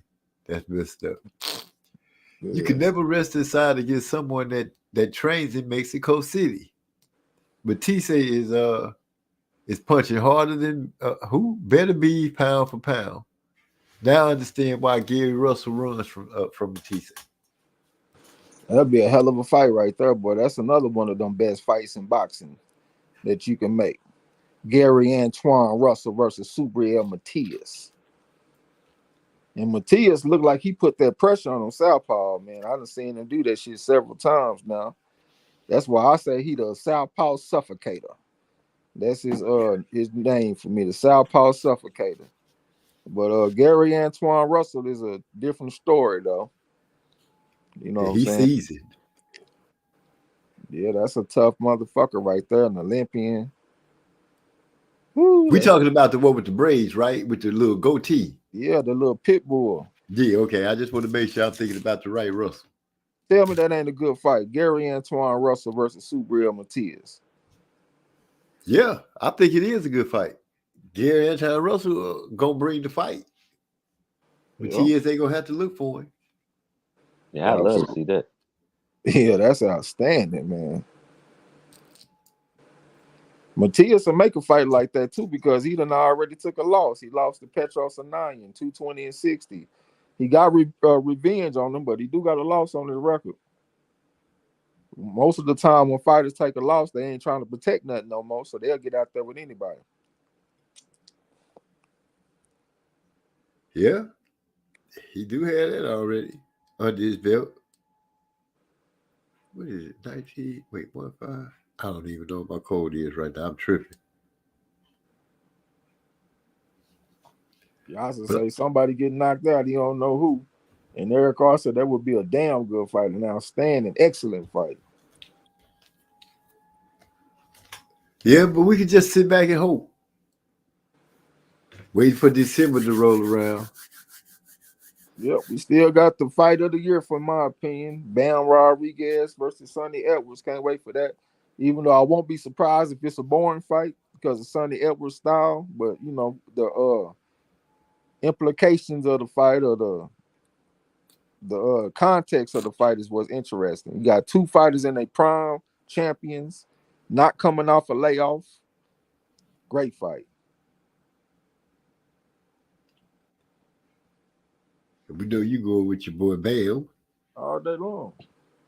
Twice on Sunday. Oh, shoot. That's what they really mean it when they say twice on Sunday. Yeah, Hyphy talking about he going with Sonny Edwards. Where you see that at? He ain't in the chat, right? I mean, he ain't said in the chat right Oh, now. okay. He said it a bunch of times. Hyphy just said it. You know you like to line up with the loser. You about to go out there and eat that crow. You got a 4.5 going against a 3 or a 3.5, depending on how you feel about UK amateur boxing. Yeah, that's something I would have to put into my thoughts when I go over stuff. Do I want to go with this dude just coming from the UK against a certain fighter? I'm gonna just keep putting it like that. So there you go. Bam ran away from his fighter Juto. Another motherfucker that's like 14-2 amateur record or some shit. But he is a southpaw though. He got long arms and stuff, so that'll be a southpaw matchup. So that will make it interesting. You know what I'm saying? But I'm taking that 4.5. I'm taking the motherfucker that's winning national championships, that won silver at the Junior AIBA World Championship. That's what I'm riding with. Some tangibles that you could sit down and read. Yeah, absolutely. I got more respect for that than the schoolboy championships, the ABAs, and all that kind of shit. Like I respect it, but it's levels, man. That ain't no super high level shit, even though it's respectable. Don't get me wrong. But that's not nowhere near like fighting in America and fighting international. That boy Eric Carr said if he win the lottery, we start a promotional company. Trey gonna be our matchmaker. Yeah. Yeah, I damn sure will put together some good matchups, man, for sure. Because Antoine Russell versus Matias and Benavidez versus Maria, put them motherfuckers on co-main event card. Tell me that shit won't be on point. So I take it we gonna be doing pay-per-views. We ain't got to do pay-per-view. Hell, I had that shit on regular TV. Everybody watched that shit like back in the day. Get a promotional deal on Channel 8. Yeah. But if we had to do pay-per-view, we just got to do pay-per-view. Channel 8 to be proud to put fights on their channel. Don't nobody watch Channel 8. Yeah. Is that the right channel? I don't know what it is around the world. I know in Indiana it was Channel 8. Channel 8 had stuff like, I don't even know what to call it. They weren't even info commercials. They was like, if you had the money to buy this spot on this channel, you could come over here and do something. Yeah. I remember that. It used to be people in their house. I remember this white lady was showing how to cook pancakes. Yeah. Well, it's midnight. It's the 29th of November. It's 31 days in this month. 30, I think. I had an old man moment the other day and forgot some stuff that I was looking for in the living room just to find out that I was holding it anyway. That's that real old man stuff. Yeah. I was looking for my glasses, man, and they was on my face. A good 20 minutes, I was walking around my house looking for my glasses. I'm getting ready to go to the store. Everybody gone. I'm trying to go to the store, but I can't find my glasses. And when I was in the bathroom, I remember sitting down on the counter, but I don't remember picking them up. That sounds like a Trey X special right there. Man, I was walking around. I was looking on the bed, on the counter, in my little office studio. I was like, man, what did I do with my glasses? You know, it took me walking back in the bathroom and looking in the mirror to see if I had my glasses on. You don't know how many times I've been listening to music on my phone and looking for my phone. That's the worst right there. Do you ever go to the kitchen and forget what you came to the kitchen for? Oh, plenty of times. What the fuck And I walk come to the here for room, again?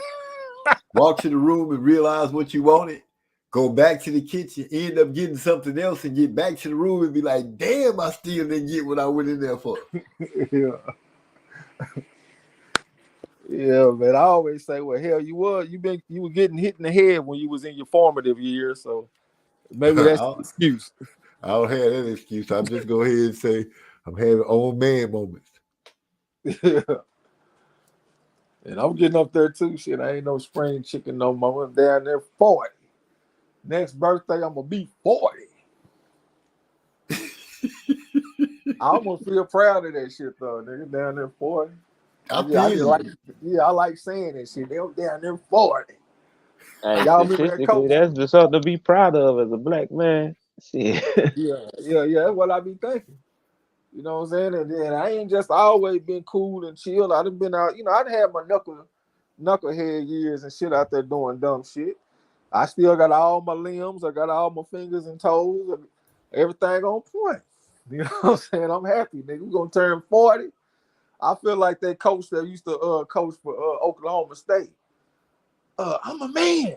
I'm 40. Y'all remember that shit? Yeah. I can't remember the coach's name, but yeah, that's one of my favorite rants though. Man. Eric R turned 43 on the 27th. Yeah. Like, okay, the big 43 in the house. Happy birthday, then. The big 43. He can tell he people something. He didn't even say nothing either. Yeah, he kept it under wraps. Yeah. Covert birthday, motherfucker. Kane, how old are you? About the same age, 43? Yeah, I'll be 43 in December. I knew you somewhere off in there. Nice to hear all that. All these young men running around doing their thing. Gil Cole's up in there somewhere. D-Lo up in there somewhere. Hyphy, the youngest one. I'm the second youngest one. Hyphy about 36, something like that. Yeah, Hyphy's still in that teenage year. Troll motherfucker. Teenage years like a bug. He say, peace, y'all. Maria. Subriel. Neoya. And keep in mind that shit's subject to change. He's saying that this week, next week it'll be some other shit. Yeah, he was saying Shakur. Then he started saying Andy. And now he's saying Zapata, and all that old shit. But that boy Yasser say he only a few months younger than you, Trey. Oh, Yasser younger than me? Yasser whooping ass on that Channel Ross too. The motherfucker went out there and made a hell of a push. He ranked number 6 overall. So going out there and put a foot in the air.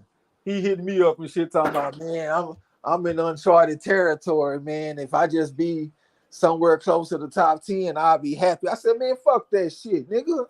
I don't want to hear that shit. Go in there and put your foot in their ass, nigga. What are you talking about?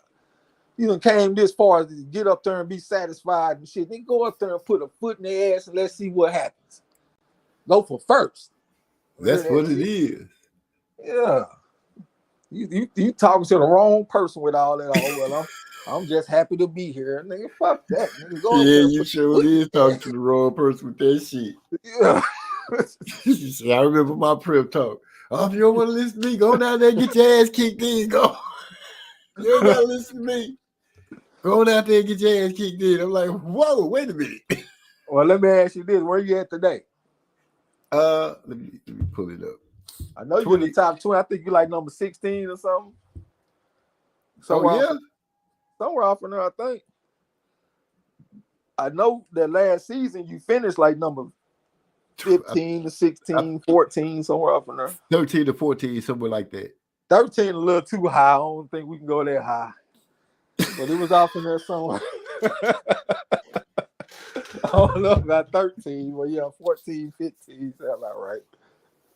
Man, that man said 13 too high. Hold up. You pump your brakes a little bit. Pump your brakes. You cross the starting line. We're gonna stop at 14. It's about 14 between 14 and 16, no lower than 20. But that's why I was just saying that to say, I forgot what the fuck I was about to say. That's what I be talking about. Now, what I was gonna say is, I came at you that way about improving, and you responded and improved. Yeah, that's true. That's true. The boy Well, say, do your pull-ups and squats. Stay young. I'm gonna be young until I'm old. all day. What That Trey makes say to sense. you, man? You ain't no highly skilled fight prediction maker, man. Go out there and be yourself. Go out there and just pick shit. That's what you do. You don't have to. You don't put all that thinking behind it. Just You ain't no highly skilled. You don't know amateur backgrounds, nigga. Just make it. man, you ain't no highly skilled fighter. Nah, You fuck that. fight. See, Yasa is a champion when it comes to the MMA because they got their own prediction league, and he done won this shit several times, like four, 5 times or some shit like that. You know what I'm saying? He's steady kicking them folks in the ass. So if you over there doing that, why are you feeling like you can't do the same thing with this? I don't want to hear all that. Like, oh, well, damn, bro, if I just be in the top 15, I'll be happy. Like, man, fuck that. You know what I'm saying? Yeah, He push talking it. about this. I got killers in front of me, man, including you. Man, fuck all of that. I ain't trying to hear none of that, nigga. Go up there and put your foot in their ass, put your foot in the dirt, and cut up field. And go for first. When you ride past their car, shoot their tire. You know what I'm saying? Do whatever you got to do. It is what it is. Yeah, so he went out there and did what he had to do. Got him got up in 6th place on the motherfucker. Let me see how many points he away from first. Let's see real quick where Yasa at. Yasa is 37 points. 37 funk ass points. And we got 4 more weeks to go. Oh yeah, Like, I'm man, finna get in hell the no, top nigga, 10. go out there and go get that. Hell, I'm trying to go get it too, nigga. Don't get it twisted. I'm 42 points behind, but I'm trying to come get them.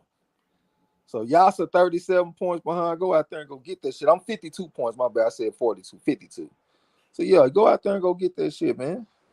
He got some killers in front of him. He got that guy, Jesse Aguilar, Nick Harmon, Geneva Warren, and Remy. Those are the cream of the crop. I can't count.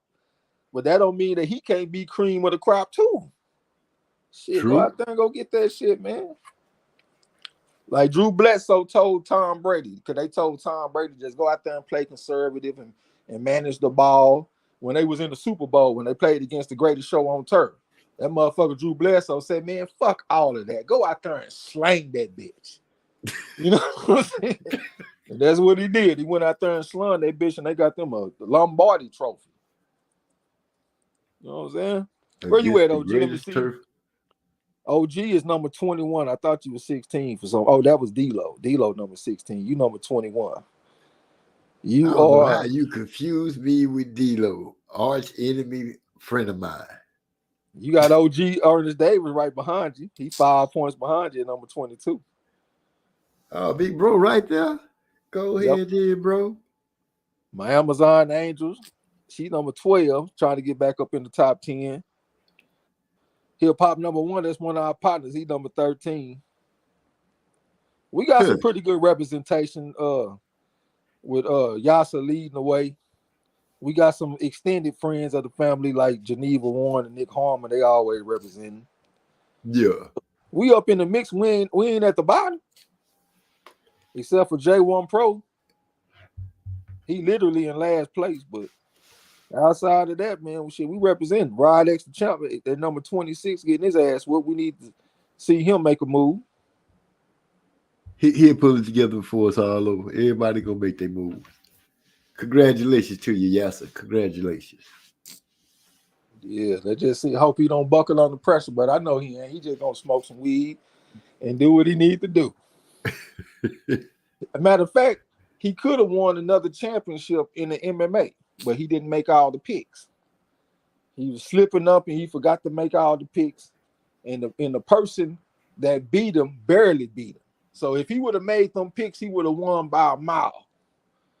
You know what I'm saying? So we got to make sure he at least make all his picks so he can give himself a chance to win. You know what I'm saying? So right. We're going to stay on it. Whew. I know you've been trying to shut this shit down for like the last hour. It's been that long? No, I was just fucking with you. It's been about 15 minutes, though. Yeah, about 12. Yeah. Well, yeah, I am about to shut it down. It's been a good run. I think we got some good things in. Yeah, that shit, man. Sound like talking you a little almost boxing. up a love. Yeah, talking a little boxing made me feel better, though. Glad to hear. Glad to hear. Salute. Appreciate you letting me get on the panel. Salute to Zeus, my boy, the Kane. Salute to everybody. Salute to Wait, everybody. hey, you good, man? You good? You said talking boxing make you feel better. My bad. You good? Yeah, I just got a little sick, man. Being around motherfuckers for the holidays and shit. You know what I'm saying? Oh yeah. That's usually when it happens. Yeah, that shit made me feel a little better. It got my mind out that shit. But salute. Appreciate everybody coming through. I said last week that we were gonna do something last Thursday, but it slipped my mind that it was fucking Thanksgiving. But we're gonna come back with something on the corner and shit, man. See, I'll come through and fuck with it. Even if we just chopping it up, but most likely we'll be doing some trivia. You know what I'm saying? But I ain't gonna talk y'all to death. Appreciate you, OG. I'm gonna get with y'all. All right, appreciate you. Yeah. Got something you want to say to Kay? Yeah, I appreciate you letting me step on, man. Shout out to Thor, Odin's son, and a mop. Man, you know the door always open. What's up? I appreciate you coming through, showing love. Yep. To everybody else, we appreciate y'all coming through, getting live in the chat. I'm about to be a grandpa again. We out.